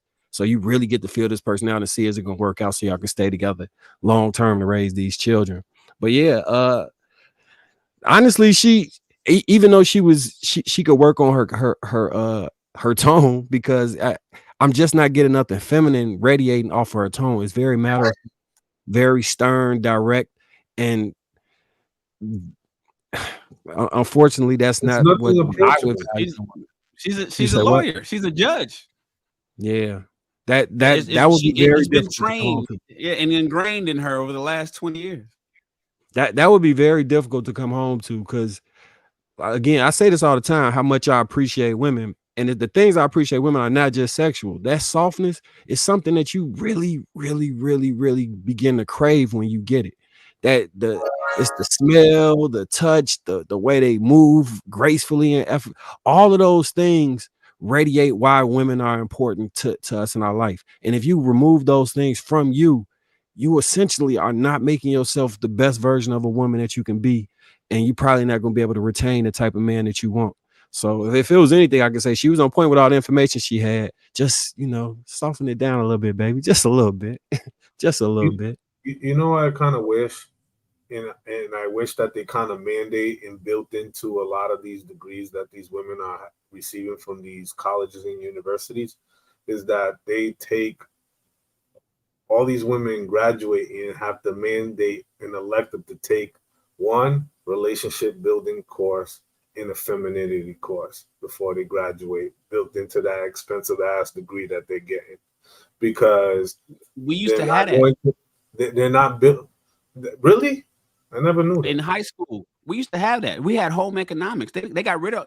See, I'm 51, so me and JR, we remember, and Hank, we remember back in the 80s that we had wood shop and auto shop, and the guys took in metal shop, and guys took that, and women had home economics, cooking. We had literally cooktops and refrigerators in the classroom in high school. They got rid of all of that. But see, there lies the issue. You know what I'm saying? Because a lot of people are not getting that training or that exposure at home, and it's no longer in the high school program. And the last frontier has to be at the collegiate level, because one of the biggest conversations that a lot of returning alumni, and I had this conversation years ago. I remember a girl had told me when they had their alumni meeting, he had told me that they would gather and talk about, why don't these men here want to date us? And that was really the crux and base of their conversation. They couldn't find, men that they wanted, or those men that they sought after didn't want them. And sort of, I think it's a huge issue, and I think it should be looked at as almost like a national emergency, because a lot of these women do need, etiquette courses. You want to eat at these fancy restaurants, but yet you don't know the difference between the two different forks. You don't know how to properly hold the spoon or any of these things, right? I think it's a natural erosion in the culture, in the things that we basically need. And those same skills are going to be the same skills that you pass down onto your children. Like, it has to be somewhere. So that's all I got. Man, Luis, and it's crazy that you said that you have these women asking that question. Why don't these men want to date us? And all I will say is, have you ever spoke to men? Go talk to them. Literally, they're right there. All you, somebody in the chat mentioned that how Ebony Kane went to Earn Your Leisure and had all these eligible black men around her. All you got to do is have a conversation with them. They will literally tell you. So, and which actually leads to my next point. Marcus is right, and she's still full of shit at the same time. She's right and full of shit at the same time. And this is the only reason why she said that, because she's on a panel with men. She actually finally spoke to men. She's full of shit, because if what she said, if she truly believed what she said, She wouldn't have had nothing to say. She wouldn't have said none of the stuff that came before that about they're not being eligible men, they're not being enough, they're not educated, we're out educated, we're out home buying them, we're outpacing them. She wouldn't have said none of that. Why? Because she knows exactly that these men exist. So she's full of shit. She only said what she thought those men wanted to hear. And here's the trip, though. Here's the trip. What do y'all say? The thing is, she knows exactly what she's supposed to do. Kevin Samuels said it best. A lot of these middle-aged women should be winning. You should be winning. You know the game. You know what you want. You know what you're supposed to do. She just don't want to do it, and she will not admit that. I wish she would just come out and admit to women, hey, look, these is what these men want. She just told us what men want. You just told us. Then why can't you get them if you know the assignment? You need to tell the truth and say, because I don't want to do it. I just don't want to. It's not my cards. I don't want to be soft. I don't want to be feminine. I don't want to be any of that. I just want to be me. And I want to be the high earning, super black woman that I am. And I'm not subscribing to that. I'd rather her be honest in that factor, because you just told the truth about what men want. And you just told the truth that a lot of these men don't want women like you. And you didn't answer the question as to why.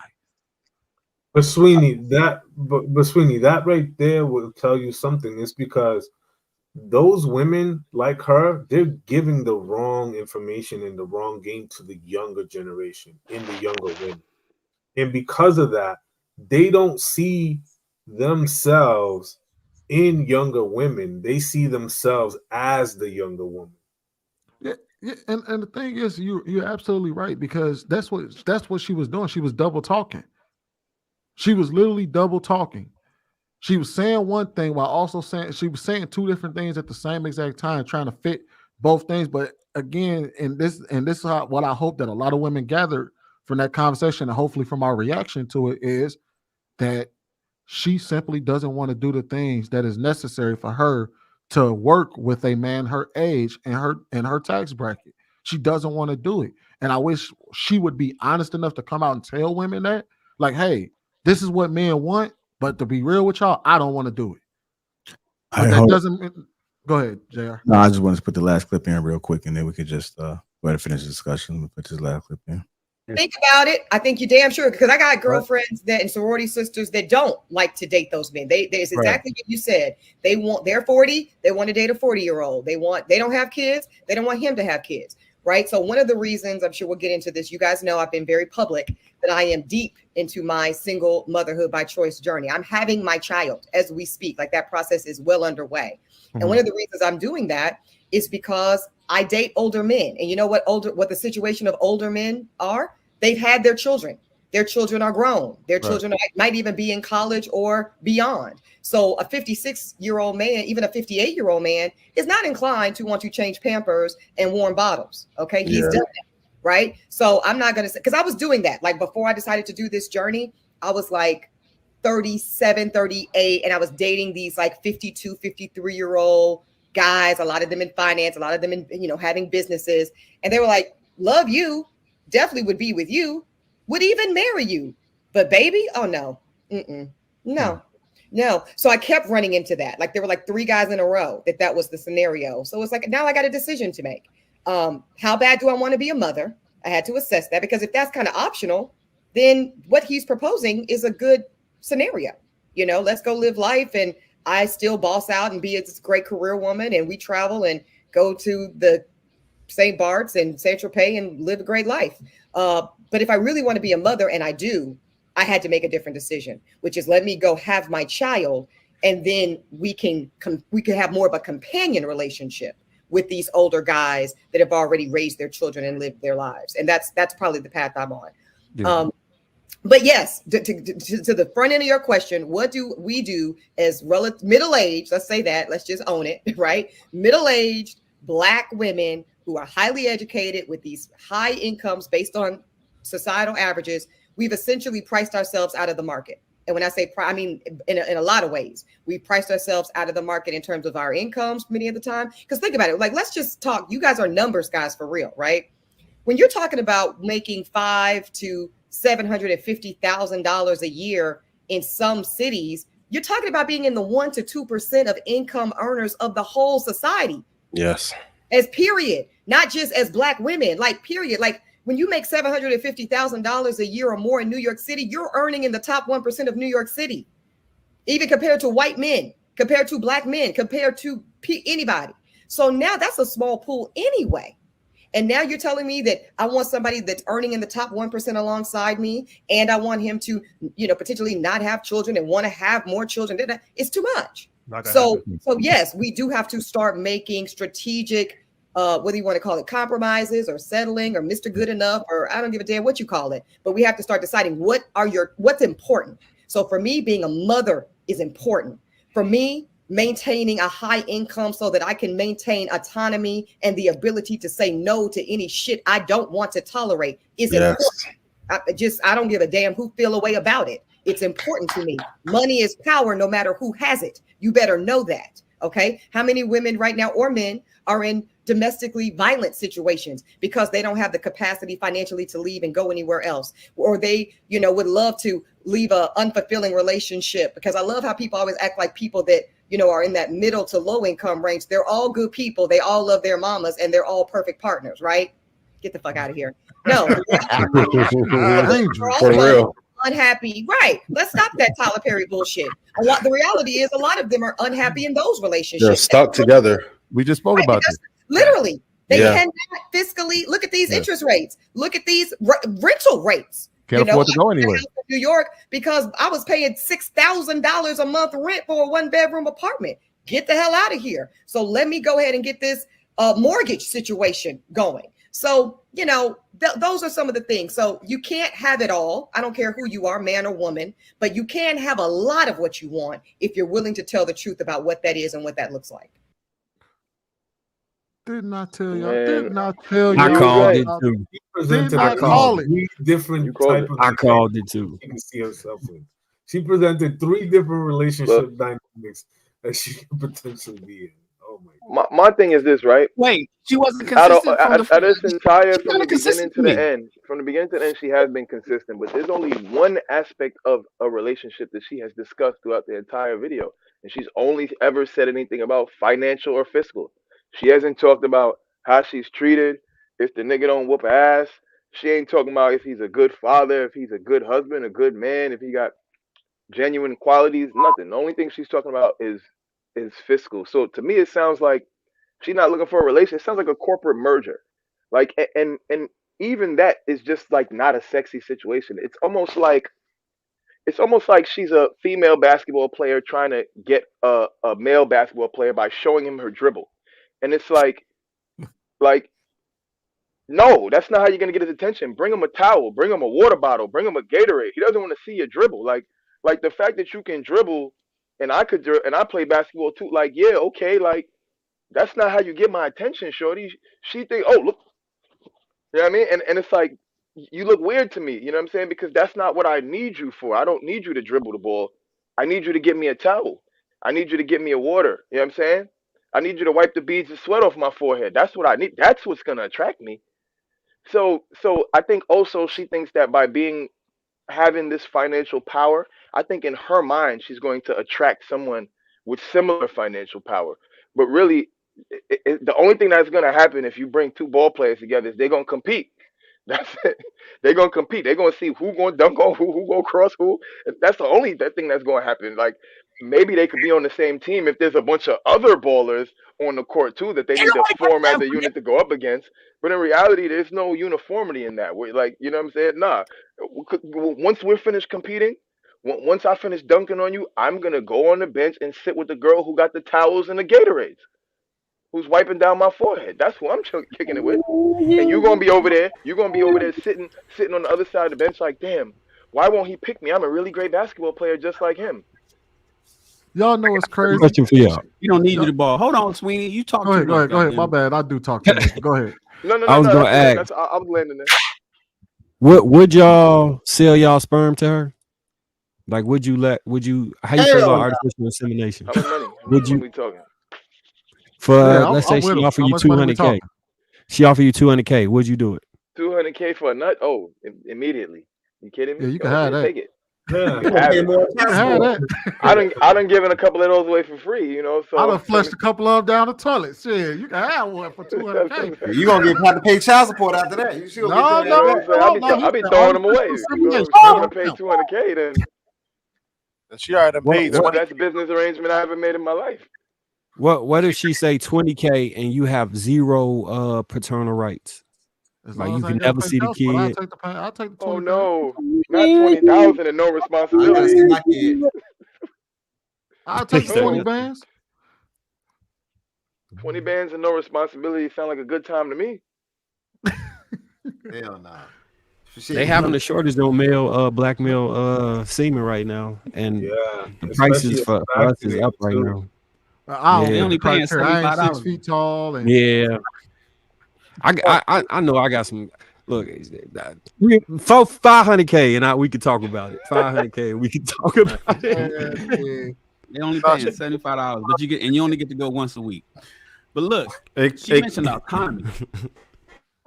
See, she mentioned autonomy, and I think somebody else earlier had mentioned autonomy. I did. It was you, was it you? And I think that she was saying that women wanted autonomy, or she didn't want autonomy. Well, we needed. I forget how it went. I said she wanted autonomy. Yeah. No, man. You know, when she's saying she wanted autonomy, so she can say, so she can know when and how much bullshit that she's gonna tolerate and when she can walk away from it or something like that. See, that kind of talk is like, oh hell, Shannon Sharp would never. You know, Shannon, you know, if she's like 56-year-old, bro, Shannon Rawls would never. JR would never. Nobody would. It's like, okay, when you get to a certain level of money making, gentlemen, whether you are making $75,000, let's make a goal for every black man to make at minimum $75,000 in based on the current GDP of America. I need all you guys to strive for 75K, right, per year.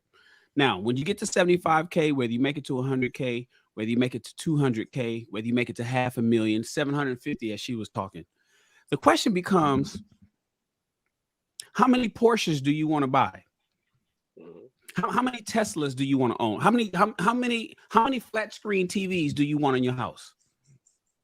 How many vacations would you like to take? She mentioned Central Pay. How many vacations would you fellas, once you're making $200,000, $150,000, even $75,000, because you get your 2 weeks per year. How many vacations do you want per year? Versus a woman that's telling you, I need full autonomy, so I ain't got to take your bullshit when I hear it.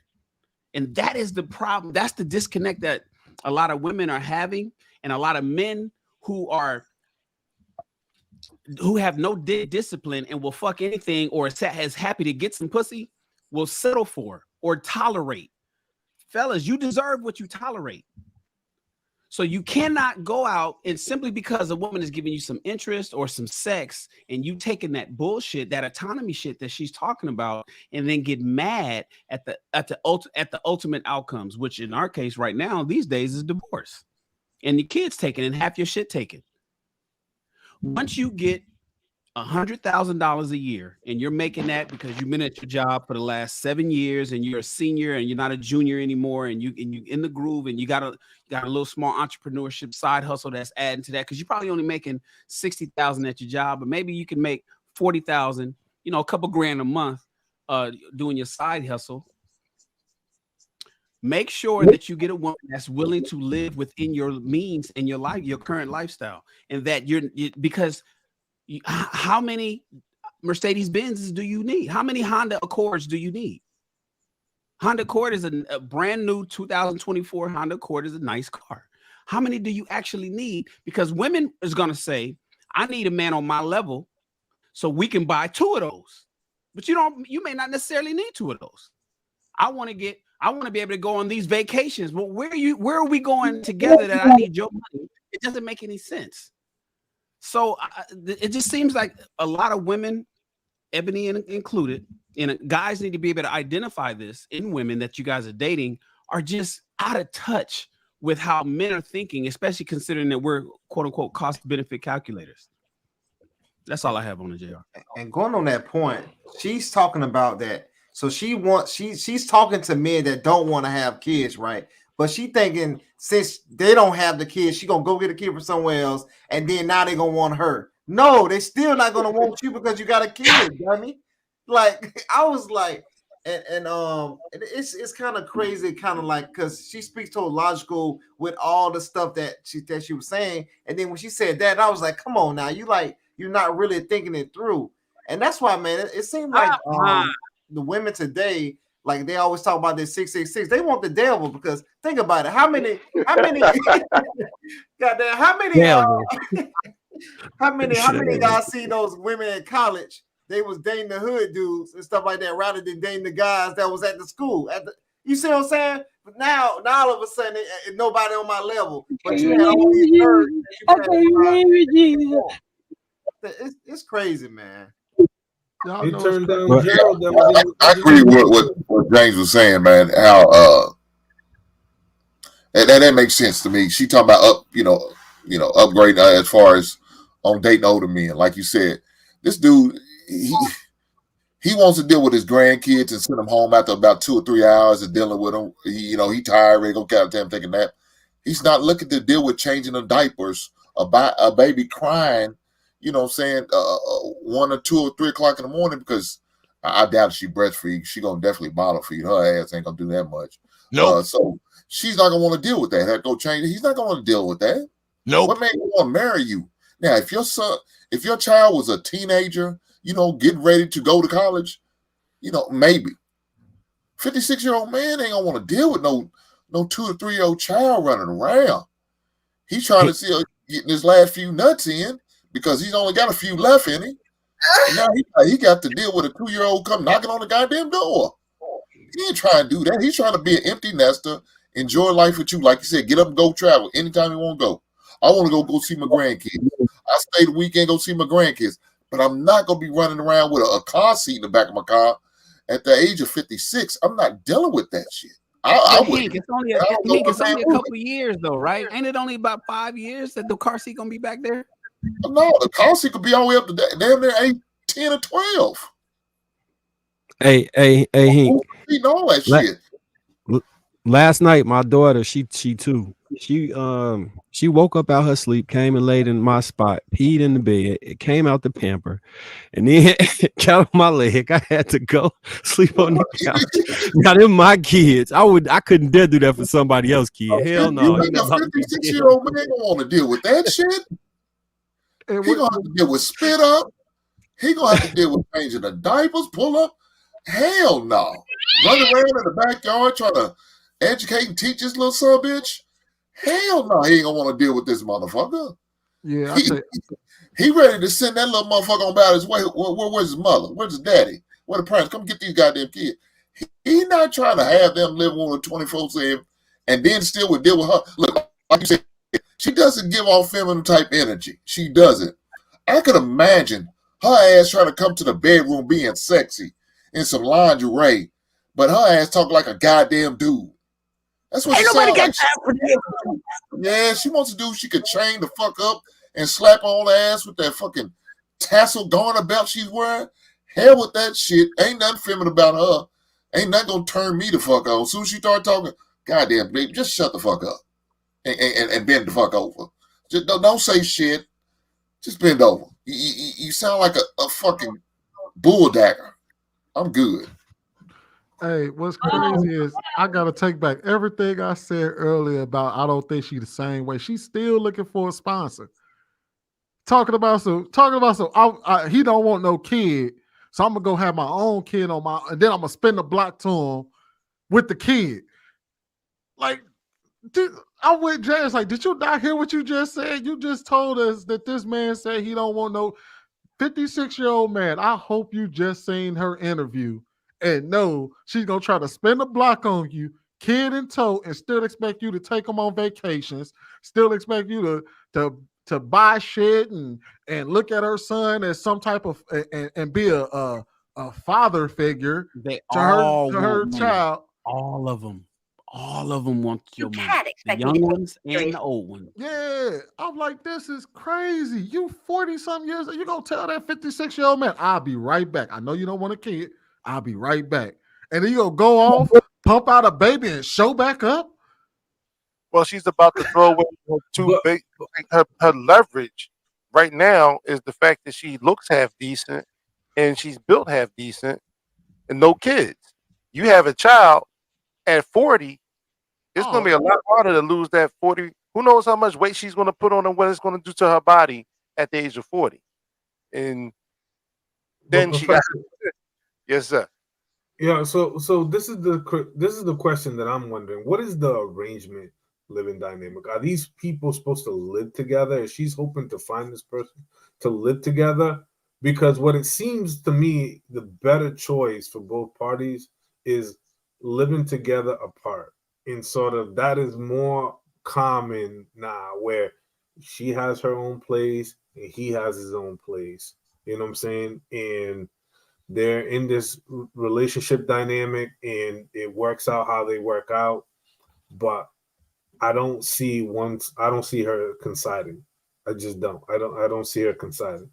And No, remember, Lewis. That was one of the issues that she had with her fiance, that they broke up during the pandemic. She wanted the family in the fireplace with all the fucking Christmas socks hanging over the fireplace and one big old, and he ran to his children, and she was alone on Christmas.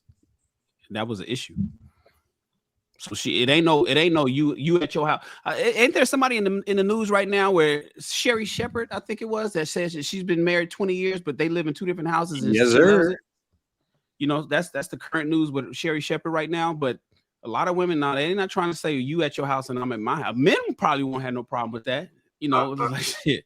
Yeah, where we fucking, what house we fucking tonight? But women ain't trying to do that shit. Yeah, I'm finding more and more people who are in 5-6 plus relationship years. They're like either in a duplex where one person lives on one floor and the other person lives on another floor. Like I'm finding that a lot of people today are not gravitating towards this idea of living under one single roof. And people are edging towards more freedom, more autonomy, more space, etc., and living together but apart. That's where that whole concept and idea, they have a whole article that they came out last year, and we talked about it on Clubhouse for a while back. But yeah, that concept and idea is starting to become more prevalent now. I think the Shirley Ralph, my bad, it wasn't Sherry Shepherd, it was Shirley Ralph. Shirley Ralph. Did she used to be in beauty pageants? Ebony K. Williams lady? I think so. Yeah. Ebony's won beauty pageants in the past. I'm trying to find a picture when she was younger, because I heard you say she was there.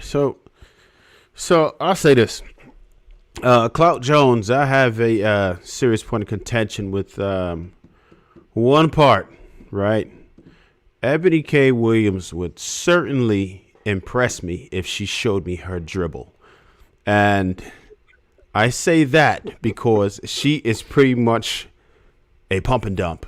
Like, that's just it. Like, this is, anytime you run into women like this, that's what it is, because that's all you can really tolerate. If you just listen to her, she exudes masculinity. It's hard to be around her. Like Hick was saying, who even wants to hear that? Like, I couldn't be around a woman who could you imagine her arguing with you and then bringing up the finances and all of that? Like, that's nasty. She just has just a crass feeling about her. Like, it's just to listen to her, makes me cringe. I can't even tolerate listening to her.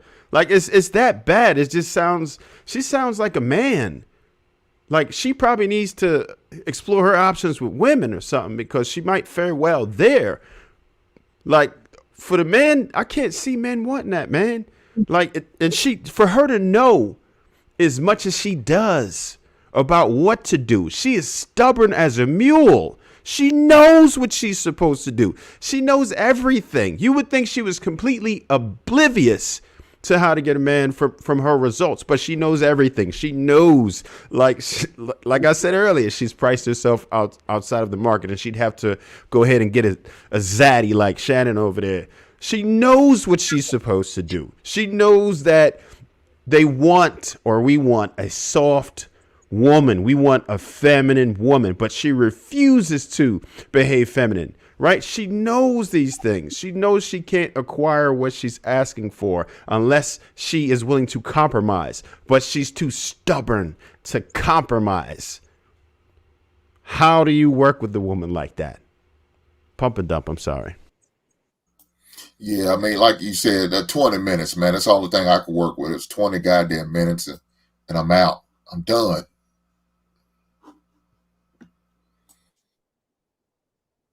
Mark, you say what? It's in the back. No, did you see the picture? I put one up. I put this one up, but it's not younger though. It might be older. Oh, no, she bad. No, the bag look how long she stay quiet. I need to put a goddamn gag ball in her mouth, man. Well, the issue is that women want masculine, like, so, you know, you got this whole movement to feminize men or to soften them up and be more understanding and softer and more open and all that kind of stuff. And women naturally, you know, we can try to normalize that, but the natural thing that women want is masculine men. They want an assertive man. They always say one of the top 3 things that most all women want in a man is a guy that can teach me something, all that other kind of stuff, right? So when you run into these corporate women who's became stern and assertive and bosses and had employees and had to fire people and hire people and train people for years, for decades, gone to 20 years. I was at my company, and I trained so many people, and I've gotten so many awards during the Christmas season. Then next thing you know, she's looking for a man. The soft guys, do they like them? Like what kind? Okay, so here's the thing: we're all talking about what we wouldn't date in an Ebony K. Williams version of a woman. So then here's the question to you, fellas: what kind of man would Ebony K. Williams work with? What kind of man is there? Give me who do you know? Give me is there a celebrity example, or is there somebody common that we all know that you think would work with an Ebony K. Williams? What are the guys that's out there? Alien. I think Sweeney hit it on the head when he said either Dwayne Wade. I think she could with a very liberal white guy, like an extremely liberal white guy, a stud that kind of went both ways, where they kind of like picked when they were a man. I don't know if y'all ever seen them when they wear dresses and they wear like male clothing. That relationship. Will Smith, Yeah. Studiana. So then here's the question: would she like him? See, you're saying that those are the men that would work with her, but would that last? Would she respect him? I think she would have definitely. She only care about money anyway. She'll be good. He got bread. I think she would have definitely took Will. I think she would have definitely took Will Smith or Dwayne Wade if they were available, and they shot their shot. She would definitely take. But that's the problem. Them dudes ain't available. Yep. This a random. For a while. It got to be a luxury spaceship for the aliens she gonna date. This a random tangent, but I don't know when the last time she had good sex. Maybe good sex changed a lot of stuff about her. I don't know. You might knock that attitude about her. I'm sure she You say what? Oh no, somebody definitely dropped it off in her drawers. Somebody Now, definitely. She look a little high strung. You know what though? In all honesty, somebody need to bring the soprano alto back into her voice. You know what I'm saying? I feel like this. Even the difference between her and like let's say like even Jada Pinkett or Gabrielle Union, right?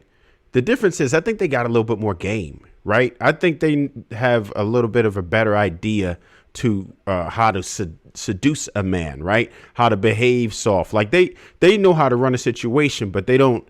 Like I feel like she would lead with an iron fist versus these women who know how to rub your head when they hit you from the back. It's a difference.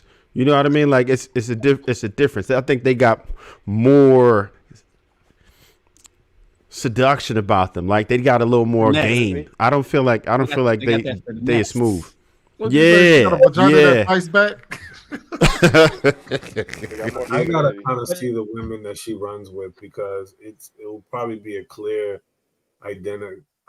indicator if the women in her circle are kind of giving her the right game, or even if any of them possess any sort of feminine qualities or traits.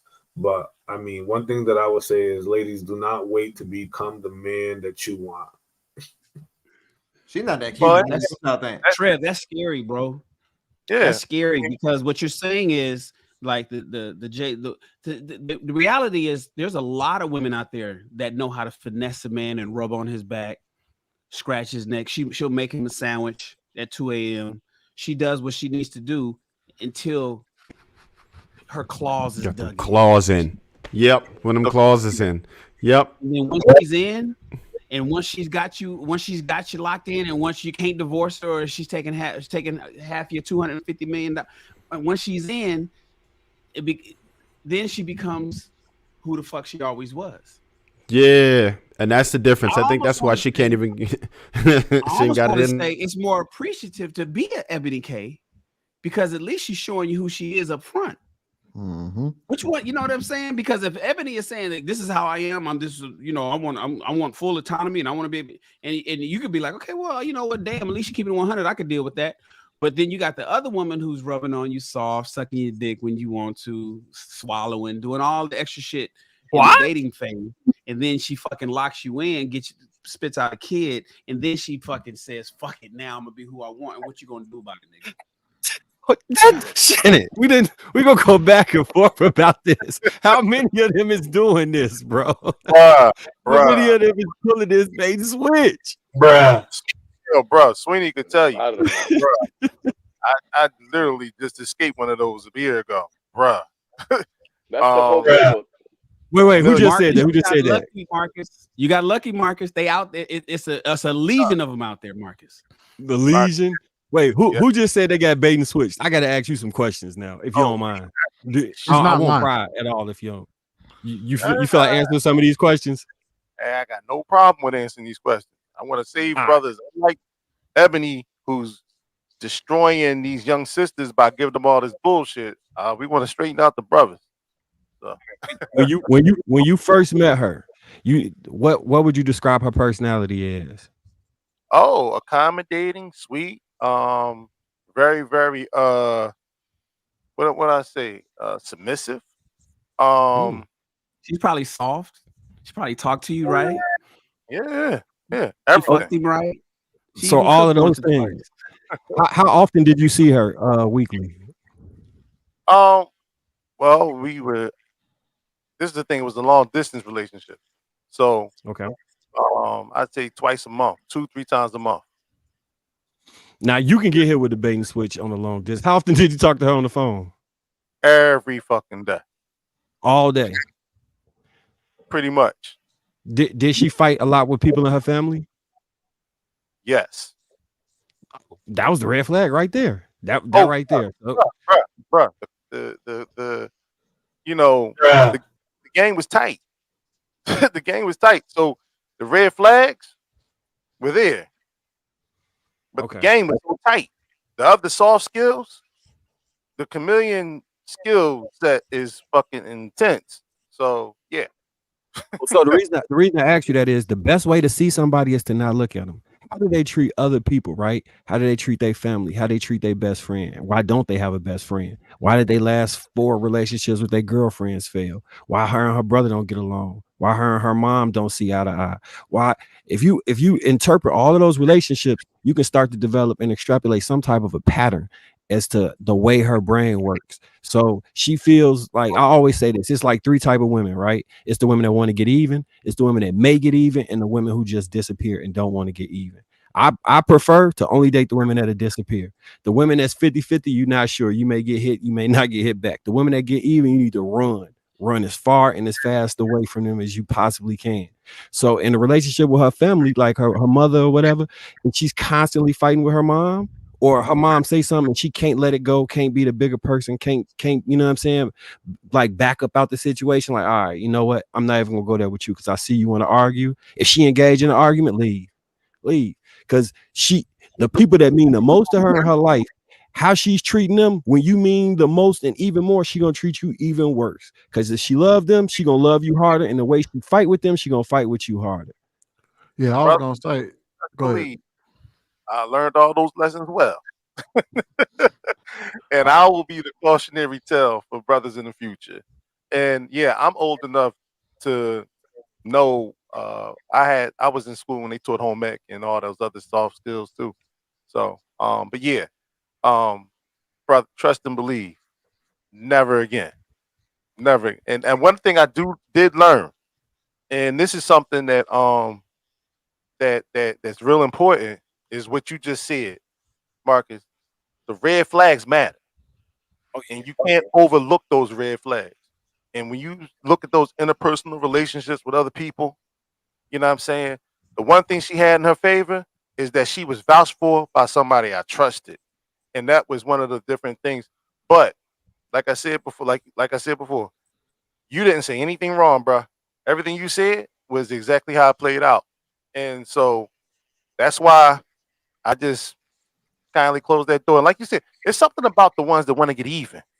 Because even when you close that door, shit ain't over. Shit ain't over. Yeah, no, you're right. 100% right. 6 weeks to deal with the damage that was caused by ending something that the ones that want to get even wasn't quite over it. So they perspective is that's the thing about perspective and your personal experience. We all see things, but we all see it differently and we all interpret it differently. You could have felt like you was backing out the relationship in a good way and you was trying to end things amicably. She can feel like you broke her heart. And if she got the spirit of wanting to get even, she gonna keep coming at you until she feel like she done got some type of solace, like till she feel like she been made right. And the more deranged people are, the harder it is for them to feel like they've been made right, and they get worse and worse and worse. That's how she show up at a date you on and key your car, and you like, I'm not even talking to her no more. It don't matter. She still feel that you heard. She still feel that she ain't been made right from this. She still feel she wasted time of her life. She still feel like whatever she invested in was way more than she got out of it. All of that stuff. Hey, I know when people be like, oh, I don't know about the bad women. I see them and I be looking at them signs and getting clean away from that shit. As soon as I see them, I'm like, oh no. You that's the blessing of being in a long distance relationship. I didn't have to worry about that last part. Yeah. I never trust nobody that don't get along with their family. Some people in your family, I understand, but when you don't get along with your whole family, kicking it and having a good time, I'm looking at you like, what the hell wrong with you? Your family sitting over there, look happy as all get out, and you the only mad one in the family. Something wrong with you. Sometimes the whole families be fucked up though. Yeah, that's true. But Shannon, you can still see how they respond to the fucked up shit that's going on. Like you can have a dysfunctional. I'm with you, Marcus. They have a dysfunctional family, and then they be in there trying to be the peacemaker. Everybody in the family come to. You can even how they come to them. So and so tripping, and you hear them giving them advice. Well, maybe or what? Fuck that bitch. I wish she. Look, if you hear somebody say, I wish she, run. Anytime you hear somebody, I wish she would say that to me. I wish she would pull up on me. Anybody that say, I wish in regards to some bullshit, get the fuck away from them as quickly and as fast as you can, Joe. As quick, I wish they inviting that bullshit. They inviting one of the lessons I learned in life, right, when I was younger, was that you have to pay attention to what people do. I tell my children all the time, just watch how they treat other people, watch their interactions, because whatever it is that they do, if somebody get up from the table and start talking about the other ones, trust me, your turn is coming. No matter how you look at it, don't ever feel like you're special. Don't ever feel like you too cool with this person, because it's going to happen to you too, because that's just how they're wired. If they do things to people that aren't warranted, it's going to happen to you too. So Marcus is on point with that. You can't ignore those red flags. Don't ever, and sometimes you can't give everyone the benefit of the doubt. As much as we want to give people the benefit of the doubt. But when people prove themselves to be a certain way, you have to believe them the first time they show you who they are. One of the greatest parts or the main reasons why you don't put somebody up on a pedestal, because a lot of times men will like have an idea of who this woman is, and then in their mind mold her to that. And since she's on the pedestal, you develop these feelings, and then when you see the red flags, you can't walk away from them because you've allowed yourself to have this fantasy vision of who this woman is, and that give her more leeway than she needs. But if you take people how they are and let them show you who they are, then you can really truly assess them. But it requires you not to put them on a pedestal, so you fantasizing about what they could be to you and all this other stuff. Oh hell yeah! And like I said, fam, this lesson was learned yeah. in a way that it's going to be the tales of legends. I might write a book about this shit, but it was that bad. You feel like sharing it or not? Nah. Because you know the one thing I realized is you sort of give life to certain situations that die, and I'm not trying to bring that shit back to life. I don't want none of that. I don't want to deal with none of that shit. That shit. Carl, you just said you're gonna write a book. What you talking about? That's why I asked. But. I was being facetious, but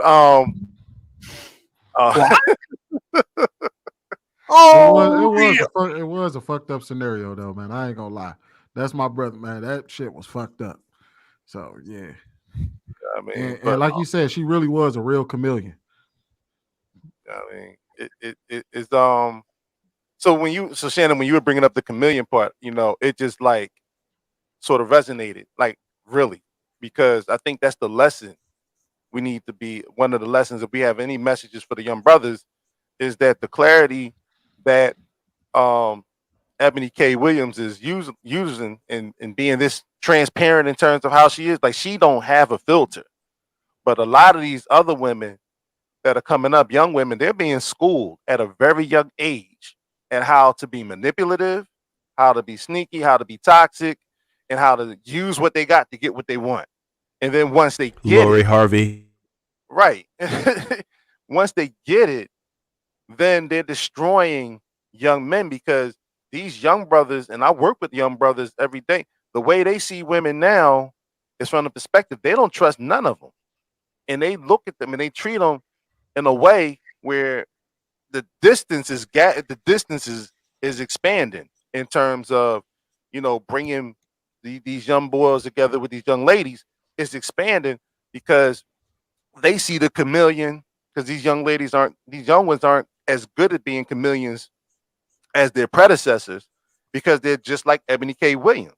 They're bold. They want to be bullies, and they try to bully and shame these young brothers into these situations.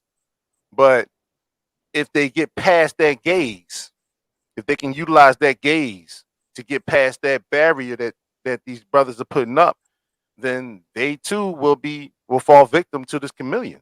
And that so was Tyrese. Wasn't that Tyrese's argument about Samantha? I mean, you guys saw the Joe Budden podcast. He was like, "Yo, I'm in the film industry, and I ain't never seen an actor perform better than she did. I mean, she used to get sick about going to Target and spending $200, and she bought she didn't even want me to get an ironing board for the iron. She was so frugal in our marriage, and then all of a sudden, switched. She turned it on, and he was like, she had her family and friends fooled on how conservative and frugal she was, and now all of a sudden she needs $20,000 a month. We ain't spending that when we was married. But the thing is, Professor Carl, or any of you brothers, what are the signs? How is these young kings going to be able to identify these Oscar award-winning actresses? You gotta ask the right questions. Yeah. Well, I was gonna say I agree with Professor. I don't think they're good at it. Not no more. I think they've gotten very bold. Like, for instance, one lady, there was a guy on TikTok. He was like, "Hey fellas, y'all need to be careful." And he was telling the story about how he was giving one of his homegirls a ride. She called him, asked for a ride, right? Saw a beat up car on the side of the road. She jumped out the car and he was like, he started walking around the car. And she kept like looking at this beat up car on the side of the road. And then she got back in the car and he was like, what is you doing? She was like, oh, I just took a picture of the flat tire and sent it to this guy and told him, hey, look, sent it to the guy, was like, yeah, fuck my life. I just had to look at my tire, and dude just sent the $300. So a lot of dudes are telling other dudes like, hey, look, these chicks are out here on one. And I agree with Professor. I don't think they're as good at hiding it no more because they're boisterous about it. The internet is probably the best and worst thing that ever happened to us because they have one thing I noticed about women, they have no problem telling on themselves online. They snitch on themselves every single day and they can't help it because it gives them attention and it gives them clicks and it gives them views. So as long as the internet exists, we got a book right in front of us that shows you exactly who these women are, and you should be able to see them from a mile away at this point. And also time, because you got to ask the tough questions. That's what a lot of guys are worried about, asking tough questions. They scared of the answers. They scared of the answers. I think a lot of the guys are scared of the answers. Why they don't even ask the question. They just don't go with just to be going with it, which is foolish. Because at the end of the day, it's going to cost you in the long run. But just ask the tough questions, like you said. They document everything. They tell on themselves. Utilize the resources. You know what I'm saying? Yeah, but they ask those questions, they might not get the pussy. And so they gotta weigh. Damn, if I could ask these questions or I can get some pussy.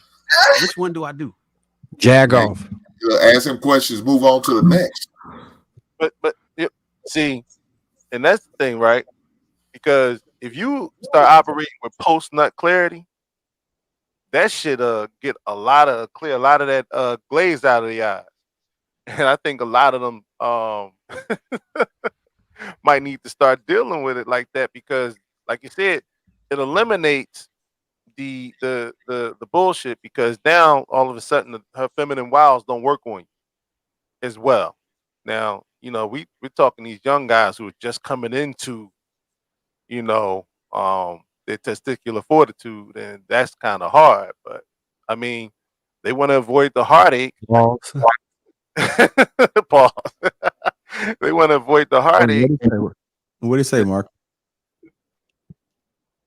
Pause. Now you say, hold on, actually repeat it again. I can't even remember what the hell I just said. But what? When they come into that place, man, they have to I think basically, and this is something that I think will benefit them, is having mentors or jegnas like us that can actually walk them through these situations. Because I talk to my young guys every day. And when they're sitting up there talking about the things that's going on with their women, I start going on them. And I start really hammering it into them. Like, well, did she do this?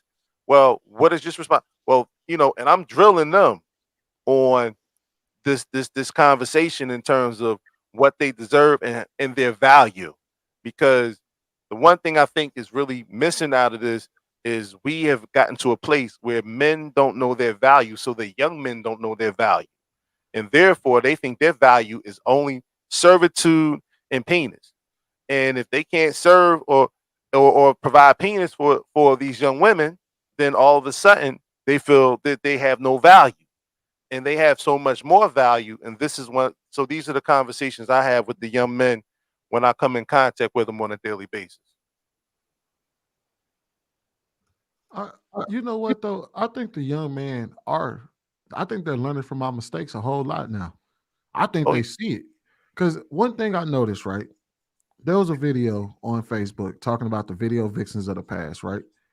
And they were talking about look at these video vixens, they use sex and everything they use body image and all of that to get what they wanted, right? And one of the comments stood out to me.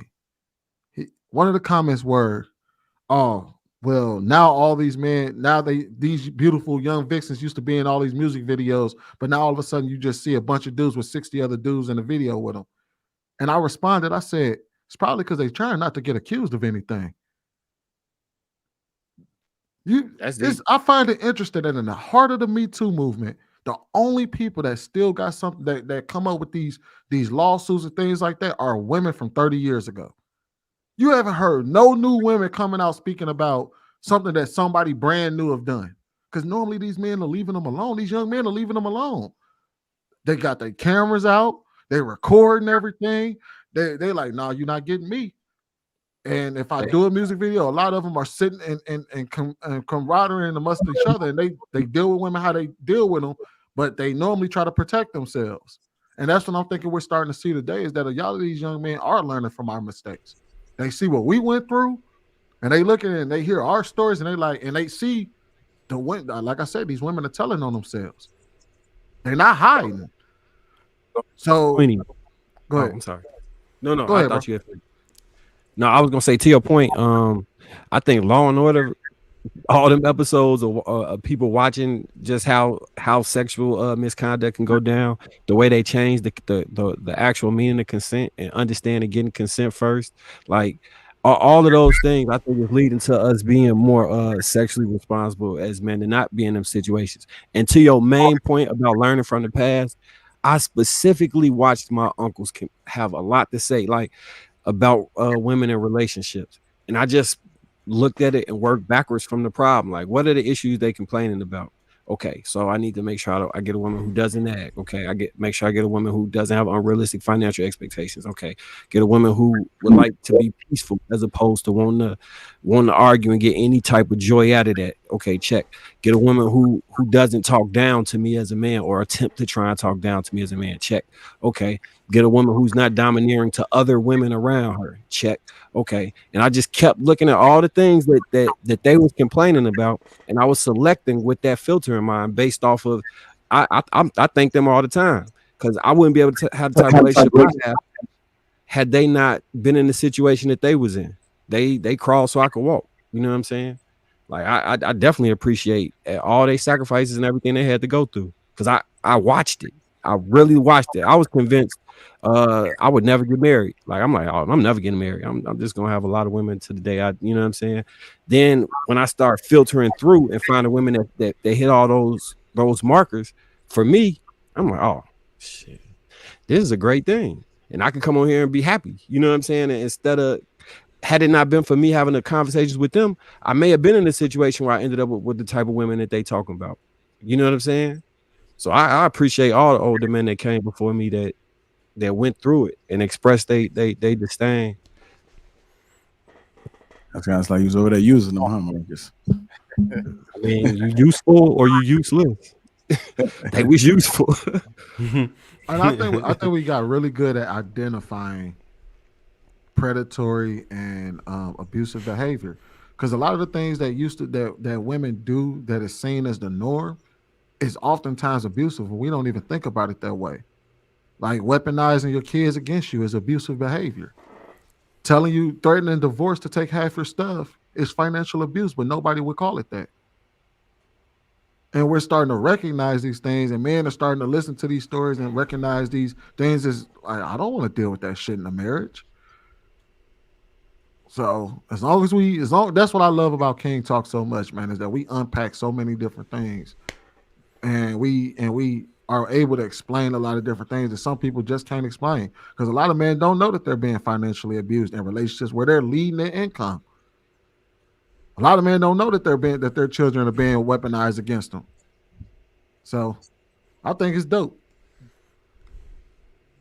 All right, we're gonna get to these super chats, man. We got a sunny out here. You look like you're in heaven right now. BZ calling baby Zaddy $5 said, I just want to point out a lot of these women buying houses with child support and alimony. Stop all the successful black women. Michelle Newell $2 says, what her making herself a single mother. And lastly, just landed in Paris. What's going on, Paris? 199 says, send all these wonderful black men love from Paris.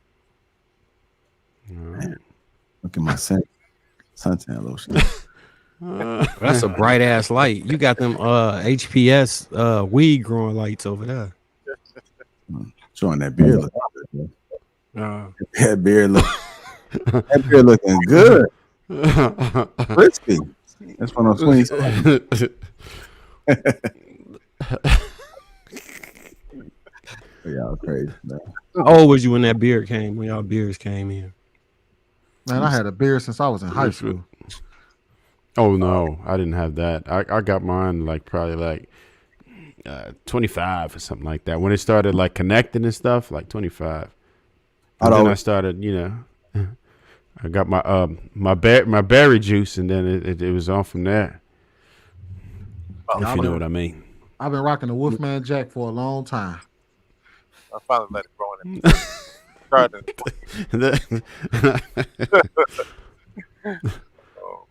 But no, and listen, man, Marcus, I appreciate what you said, because, bro, it like I said, man, word for word, man, that's exactly how I played out. And like, if anybody can learn from that lesson, I truly appreciate that, because, cautionary tales go for a reason. You know what I'm saying? And so that's why, and like I said, my bro Sweeney, he was, he seen the whole thing fall out. So, but like you said, man, one thing it did make me appreciate, though, it made me appreciate peace.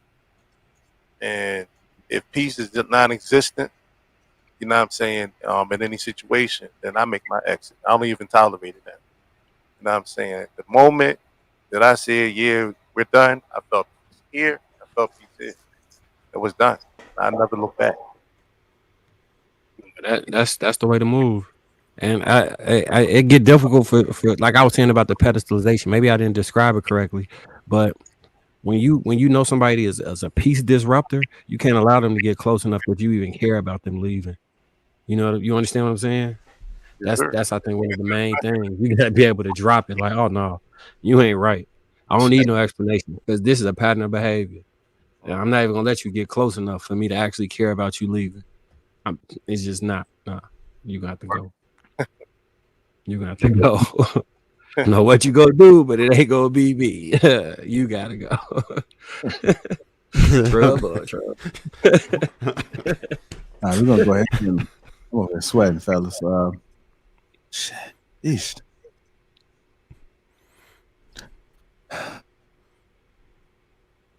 Yeah, Kelly.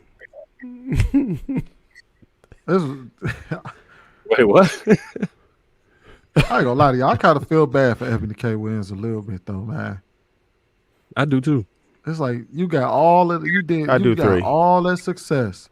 You did exactly what you wanted to do, and yet you're here on a bunch of podcasts complaining about men. Make it make sense. But guess what? She did what she wanted to do. Right? Now, when you're trying to get into a relationship, it has nothing to do with you at that point, right? You build yourself to a certain point, but when you're coming into a relationship, is what can you offer your counterpart? And that's the problem. She doesn't offer much to her counterpart. At least she thinks she does. But the type of men who value that is not the men who she wants. So she's going to be stuck in this dilemma. I think it's over for her, to be honest. Like 40 years old. I mean, you're talking serious geriatric pregnancy. She's going to need all types of medical help, right? She's going to need some serious assistance to try to push one out at this point. She should have been thinking like this a decade ago, not now at 40. It's dangerous. It's called high risk pregnancy. She's in trouble if that's what she's trying to do. It's very difficult to hold a baby. And I mean, I guess she's in shape and everything, and that's cool, but that doesn't have very much to do with your reproductive system all the time. So I think she's going to have some serious difficulty if that's what she's trying to do right now. If she could get past that, because I heard her use the word optional when she referred to having a baby, as long as she can understand that that's out, then yeah, go get you a zaddy. You'll be all right. As long as she just has to learn to accept where she actually stands. And as soon as she comes to that realization, she's going to be fine. But if she cannot, which is scary because I'm not sure if she can, she's most done. definitely getting the serious. And this is the thing that I try to get everybody. I have no problem with the decisions that people make in life. It's your life. Do what you want with it. The only thing I have a problem with is that people come in on the back end and complain about the outcomes to the decisions that they make in life. How do you come back on the back end and want to talk about how And again, this is what bothered me the most about what she said is because you acknowledge the fact that you tried at first to say there weren't enough good men out there. You were lying. And then you double back and double spoke and came out and said, well, yeah, I know those men exist, but they have their reasons. They're married, they're this, they're that, they're that. And and you listed off what they wanted, and nowhere did you explain that that's not the thing that you want to do for those men and accept it. Because now you're out here looking at the men saying that there's something wrong with the men when in reality you made your choice. You became the woman that you wanted to be that is at odds with the type of man that you think you may want. And instead of accepting it and come out and telling ladies like, hey, look, this is the path that I chose, but this is the results of my path. If you don't like the path that I chose, you don't like my results, you might want to go talk to such and such, because they'll give you a different path that may get you the results that you want. But if you want to follow my path, this is the results. And I'm happy with my results, but this is the path. But that's not what she's doing. Now she's doing this podcast run where in these interviews basically saying, oh, black women are outpacing black men. Black women are doing better than us and everything else. Like, no, it's not that. And you know it's not true. You made your choice. You in a room full of successful black men. You've been amongst successful black men your entire life, because I know you're not hanging around with busters. Why aren't they choosing you? That's the question you need to ask, and ask them the question. She don't want to be chose. Or you don't want to be chose. I think one of the most interesting things that she said in there is money is power no matter whose hand it's in. Yeah. Like that statement probably summed the whole interview up for me. Money is power no matter who hands it's in. When you talk about when you talk about relationship dynamics, that it's a power imbalance or a power balance. You gotta choose which one you're gonna have. I honestly don't think she can ever get that to line up. No, because she said she has to have the money so she can be able to do whatever it is she want to do without having to depend on nobody. She wants total control. And that's fair. And the thing is, I have no problem with that. At least she honest about it. Yep. It's almost like that girl Trail we talking about. At least she was honest. Oh yeah, she said she don't want to be saved. I think she's honest in what she wants, but she's not honest about why she can't get what she wants. Also, I think that's where the problem comes into play. She's very honest about coming out about what she wants. What she's not honest about and what she's not telling young women is why she's not getting the things that she wants. Because that's real honesty. If you listen to the, I think she went over there too. Yeah, because I listened to it all together, and she was saying that she wants to be single. Like she understands who she is. She understands she's in the top 2%.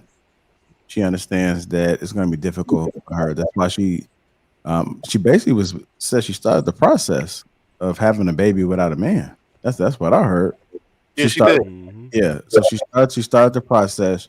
She understands that older men are going to be the ones that appreciate her more than younger men. She's not looking to be married again.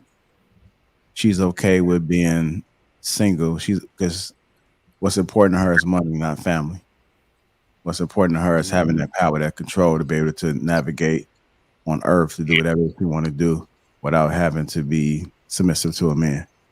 So she's honest about every single thing. The only thing that I really disagree with is her bringing a child in and that child not being able to have that nuclear family, because she's just that selfish. So I think the child is going to suffer from that, because I don't know where she's going to get that man figure, whether it be a boy or a girl. Just you won't have that family dynamic, and so you have another child that's going to grow up in whatever environment that she creates for them.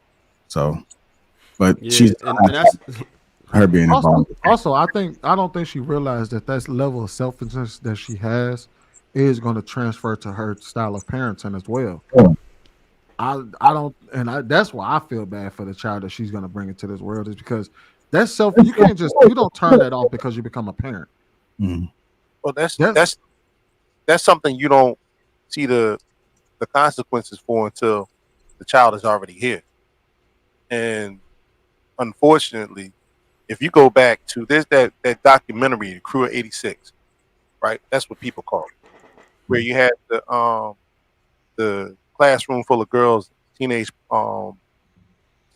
pregnant teenagers in Newark, New Jersey, and they were all going around the room talking about how they didn't need a man, and that they want a child and they didn't want to have the responsibility of a man. She is a 40-year-old version of that. And if you follow through some of the stories, a lot of those young girls were third and fourth generation teenage mothers. So they're teenage mothers. Their mother was a teenage mother. Their grandmother was a teenage mother, going back into the 50s. So what she's doing right now is stepping it up to a point where now these professional women planned their lives out, but didn't plan to be with a man, are now planning to eradicate and remove the male's influence in that particular situation. And I'm just, it's going to be a good sociological experiment to see how this goes. It's like for case study purposes, but it's going to be devastating to the rest of the community who is already suffering with a lot of children being born with no male influence in the home. And we see that in the streets every day. I'm in North Philly. Sometimes I have to mute the mic when I'm on here because there's a helicopter hovering around my house. So we see the results of that now. And I think women think that because they have means financially, that money solves all issues. And that's not the case in a lot of these situations. What ends up happening is, first of all, that money doesn't come back to the next generation. And then you have the onset of all of the social issues and psychological issues that the child has because they don't have that male influence in their lives. And then we'll have somebody saying that black men need to go out and use their spare time to help all these let me shut up. Kids, let me ask y'all a Yo, question. Do real y'all quick, I think know it's what this. Now you know what I came after listening to you summed it up, Professor and Jr. just now. It really sounds to me like, in a nutshell, she just doesn't value what a man actually brings to a relationship outside of money, right? For her to feel like she can have a child like on her own, that's ludicrous because she doesn't value what a father brings. It seems like she knows so much about the situation, but how could you not know that every single metric which humans are measured is worse with the single parent, right? And she probably thinks that her money is going to fix it, right? That's all. It seems like that's all she values is the money. And she doesn't care about what a man brings to the relationship. She doesn't understand that both male and female children need that masculine role in the house, right? There's certain things that we're going to be able to do differently than women, as far as discipline, just as far as a male perspective. When you're talking to your daughter and giving her the game, or when you're talking to your son and giving him the game, it's just certain insight you're going to get from your father that you won't get from your mother. And most men realize that. We don't usually say, oh, we just want to raise the child and take him away from the mother unless she's mentally unfit. We never think that it's okay to raise a child without a mother, but they always think it's okay. And part of the plan some damn times to raise a child without the father. And it's ludicrous. And it's a shame because that's what we see. All right, that's what we've seen, like you said, generations. So we don't even have an example of what that looks like. They don't understand the value. They've never experienced the value of a man. They feel like in their mind that they came out okay, even though they didn't. So they feel like they can just keep it going with just a single mother situation. And it's horrible. I was gonna say we can actually got an example that we can use as a cautionary tale for her. Stormy Daniels is a perfect example of the type of woman that Ebony K. Williams is, and what happens when you have a child with that type of mindset that she has. Stormy Daniels does not get along with none of her children. She's estranged from all of them. And part of it is because of that selfish mentality that she values money over, because she wants a kid because it's another check mark on her list.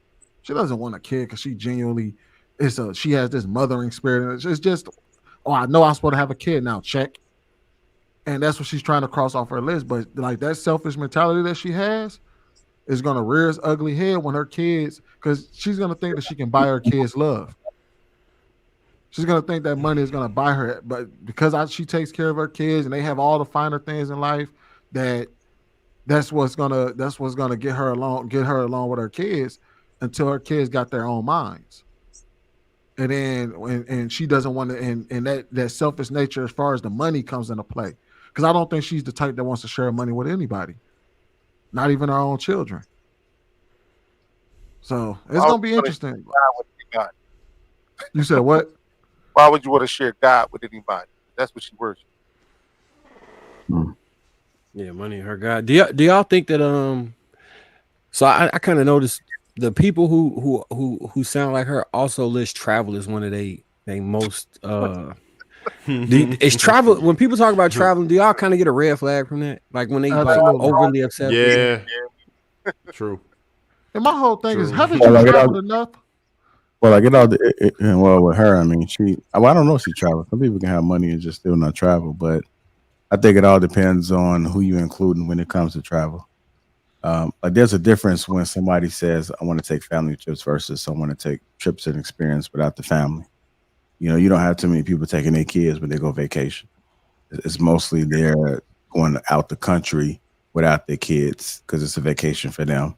Then they come back to the kids. But it's not a red flag when I think that you want your kids to be cultural. But unfortunately, due to the times, you're very limited on the amount of places you're able to go to. But it's not necessarily a red flag if it's family oriented. That's fair. Yeah, I mean, I don't think it's anything wrong for people who have the means to travel.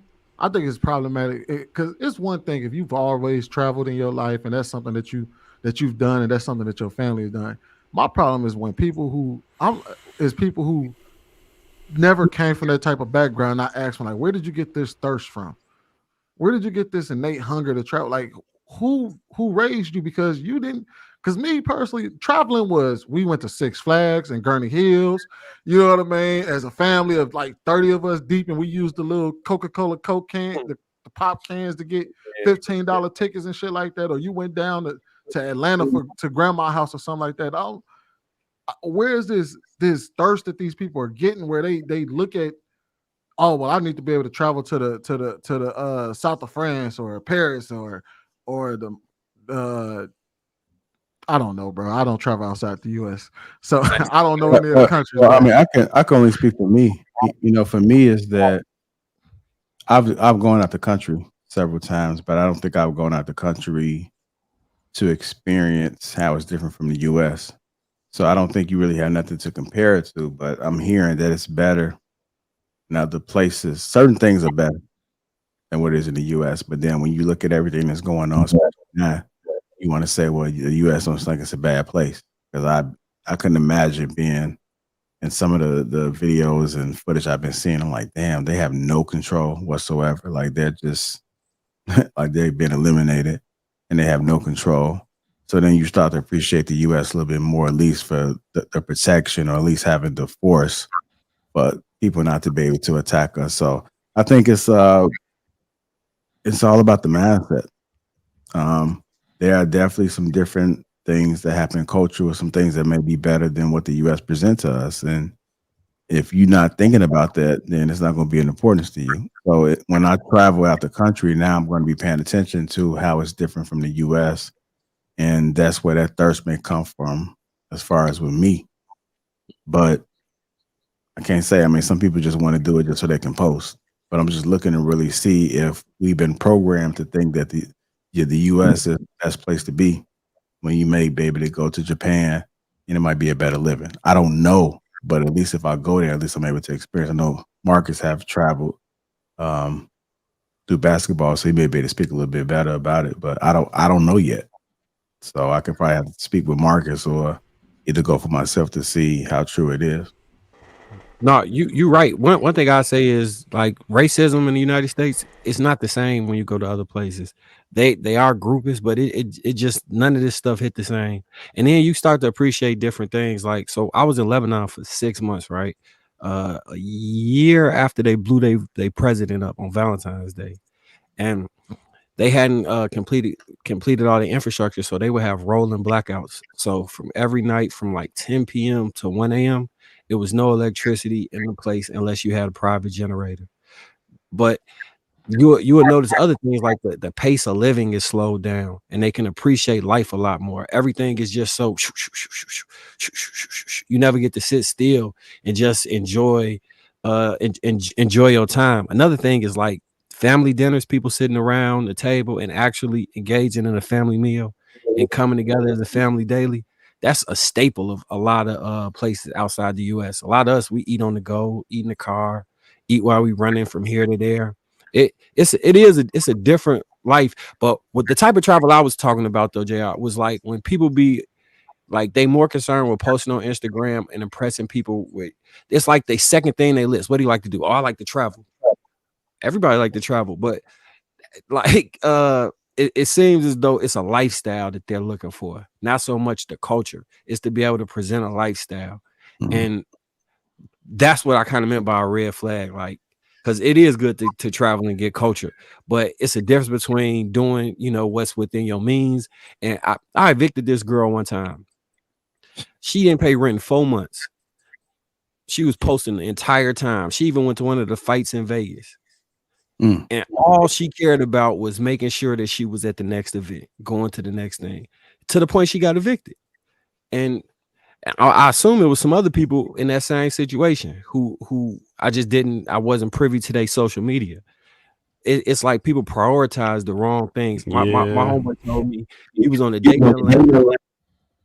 He was on a date in Atlanta, and he ended up getting up from the table and leaving because the girl was saying she wanted to make sure that her and her child just were citizens of the world. All they did was travel. Like she had no realistic expectations of creating a home base. She just wanted to live on the road and be nomadic, which is fine. But I don't know if you want a regular life with a family and kids and all that stuff. Some of that stuff got to give. You can't have the jet setting life with. I mean, I guess you can, but you would need a lot of money to do that. And that's and I guess that's you why. mentioned. Go ahead, bro. Well, one of the things I was going to say, you mentioned. No, go ahead, bro. I'm sorry. No, I was saying you mentioned the perfect word is priorities, right? And that's the problem when you start seeing people doing crazy stuff. And I know some people personally who have lost a lot of things that they had because they were trying to keep up with the Joneses and post on Instagram. But at the same time, travel is important because me leaving the country just gave me a completely different perspective on life, right? I've been to some countries that are more developed than we are, right? More civilized, better rules, right? Better economies. But then when I've been to third world countries as well. So there's certain things that just gonna have an appreciation for. Something as simple as the food, or like you said, Marcus, the Caribbean is crazy with the pace. I'd say things are probably like half speed is here. Nobody's in a rush for anything. So you kind of have to jump into that like, oh, okay, everybody just kind of chilling. There's no emergency for anything. Like, how are we just always on the go? That right there is different. I wish that I could live like that because you just never get a chance to just sit down sometimes and stop, right? You go to like Italy, they drinking wine as kids, and it's not a problem, right? At the table, the dinner table. And people just have a different appreciation for things, man. Like you don't see litter everywhere in the cities sometimes, right? Like how we do. You go to Singapore or something. That ain't happening. They're not having no litter anywhere. You know what I mean? So, but then there's certain freedoms that we have that you just don't. There's certain liberties that we have that you don't have in other places that you just have to appreciate. You can't, like, you try North Korea or something, man. You can't say nothing over there about the president. You know what they do if you get caught trying to leave. They take out your entire lineage, generations back. They know people that you don't even know you're related to, and they get hemmed up too. So, it's definitely different to get things. And the food, man, like just the natural fruits. And you go to the Caribbean, the bananas ain't even big like that. All our food, how much fake stuff we got in there. it's a different experience, man. And then if you experience, the women are different, the men are different, the way they interact with you is different. People will say hi to you that you don't know, and it's okay. You don't have to worry about if they're trying to game you or something. People genuinely will ask you how you doing and mean it, rather than how sometimes we just say that just to say that. So yeah, it's important, but don't lose your car over it, because I've seen people lose everything over it just because they're addicted to travel. Everything in life is balanced, so you can't do it too much to the point where now you can't afford to pay your bills. And I've watched it happen. And it's a shameful thing for when now you got all these hot ass posts on Instagram, but you live in your car now. Go ahead, Professor, because I know you said you had to go. Yeah. No, well, what I was thinking is more so, and Trev, that was a good point about the culture and being enriched by it. What I was looking at when I was listening to when Marcus asked that question was the people who say, put that as relationship goals when you first meet them. Like, so what are your goals? Well, I just want to travel, and it's all leisure, but nothing foundational, nothing in regards to, well, what are your qualities? Um, what tells me about you? What do you have that tells me that you have integrity? What do you do? And a lot of times, all that gets bypassed because we live in a culture now where she don't really like you, but she like what you can do for her.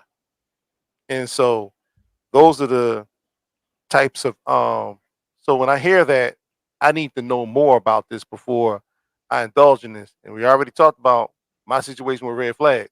If I see one, I'm not hanging too close. But that's sort of where I saw it. But in terms of the traveling, because I'm planning on doing a whole lot more traveling. You know what I'm saying? I agree. If I do have a family, then the family will be included. But in terms of the experience, especially when I'm single with no children, yeah, I'm gonna be exploring the world a little more. I waited until I was like, I had my first child at 36. So I played around, I traveled, I did everything that I needed to do prior to having the kids, because I knew that it was not going to be about me and the things that I needed once I had them. So we planned the first child, and because it was so I was able to be like, all right, can I be in the house for a year without needing to feel like I'm missing out on bottle service, without needing to feel like I need to take a trip and be kicking it and doing all this stuff. Once I felt I was good with that, then I was all right, I'm ready to have a kid. Got a dog to work on my having to come home every day responsibility stuff, and then move forward with there kind of methodically. One thing that I got to the point with the traveling where it felt like vacation to be home, because I felt like I was living out of a suitcase.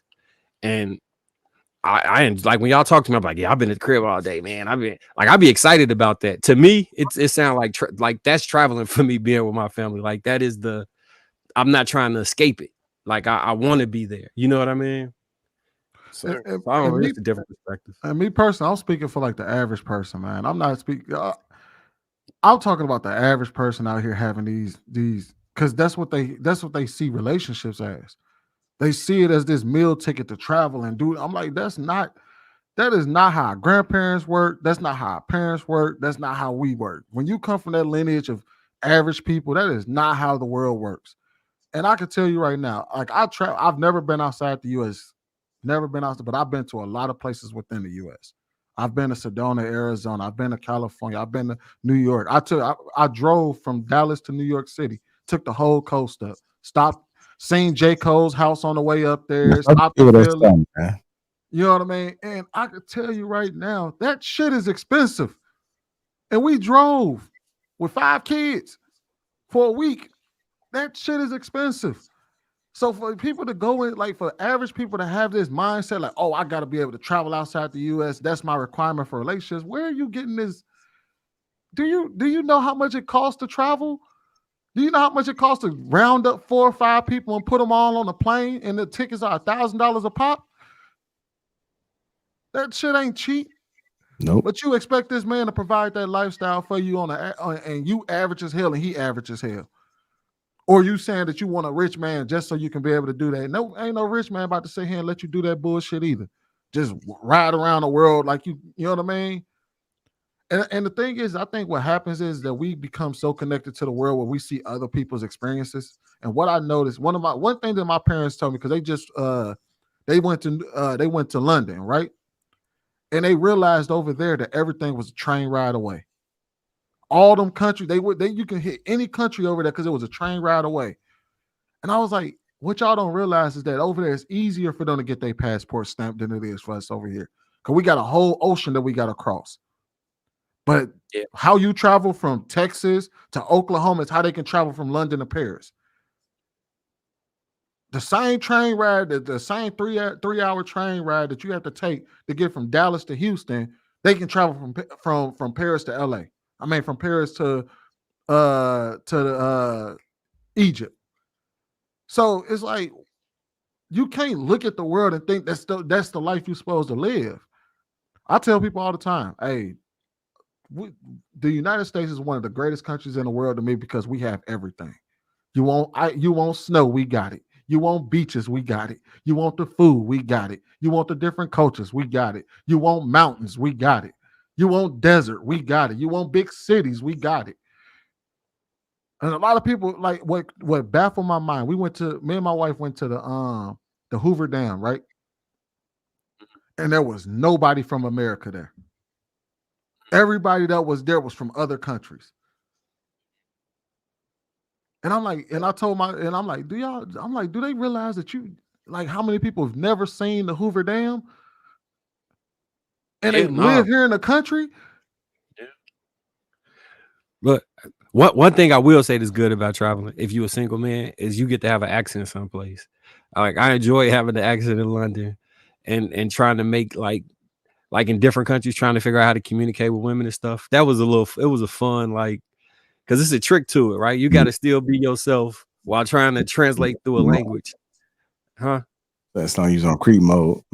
Yeah, kind of. I have flashcards with the hotel name on it and look catchphrases written out like, yo, Vivo Los.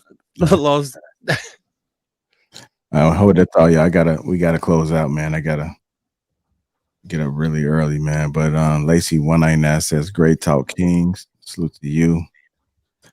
It's been a great show, man. I love to hang out. I'm 57, man. I can't hang with y'all young boys like I used to. I used to be able to get down. I used to be able to be up for all nighters, but now the elders got to get their rest. So I was expecting y'all to laugh a little bit, but y'all real serious about it. So I guess I'll be serious about it too then. Fuck it. I was having a flashback. I was thinking about London. I think about London, yeah. But let's go ahead and make sure we support each other, man. I know some of the people fell off because they had to take care of their business, which is understandable. But let's make sure we support each other. Make sure you give you guys a follow. Sweeney gonna be going back live the new year, right? Yeah, I'm thinking about the new year. Yeah, it's gonna be the new year, man. Y'all Let's make get sure it. Y'all make sure y'all go to SMS Sweeney Pod. Make sure y'all go ahead and subscribe, man. Sweeney says a lot of great things here. So let's make sure y'all support him. Smooth just had an awesome interview with a worker, with a Lady of the night. Yeah, SEX worker, and she was real transparent about the job that she do. So if you guys missed it, go back and check it out. Marcus, I'm gonna be changing my name right now. Yeah, I'm gonna be in Chicago on I'm coming on the 17th, man. I'm coming this weekend, so and we're gonna sit up and chop it up. Bat them up. Yeah, so I'm looking forward to that, man. I've been counting down the days, man. So got a little job to do on a Saturday and then fly out the next morning. So gonna make it do what it do and get back to Chicago. Ain't been there in a while. Hit the like button. Also make sure you subscribe to the channel. Appreciate all the support that you guys have given us tonight. Shout out to all my Green Gang that's in the chat. We love y'all, man. We out. All right, y'all. Y'all take it easy, man. Appreciate you.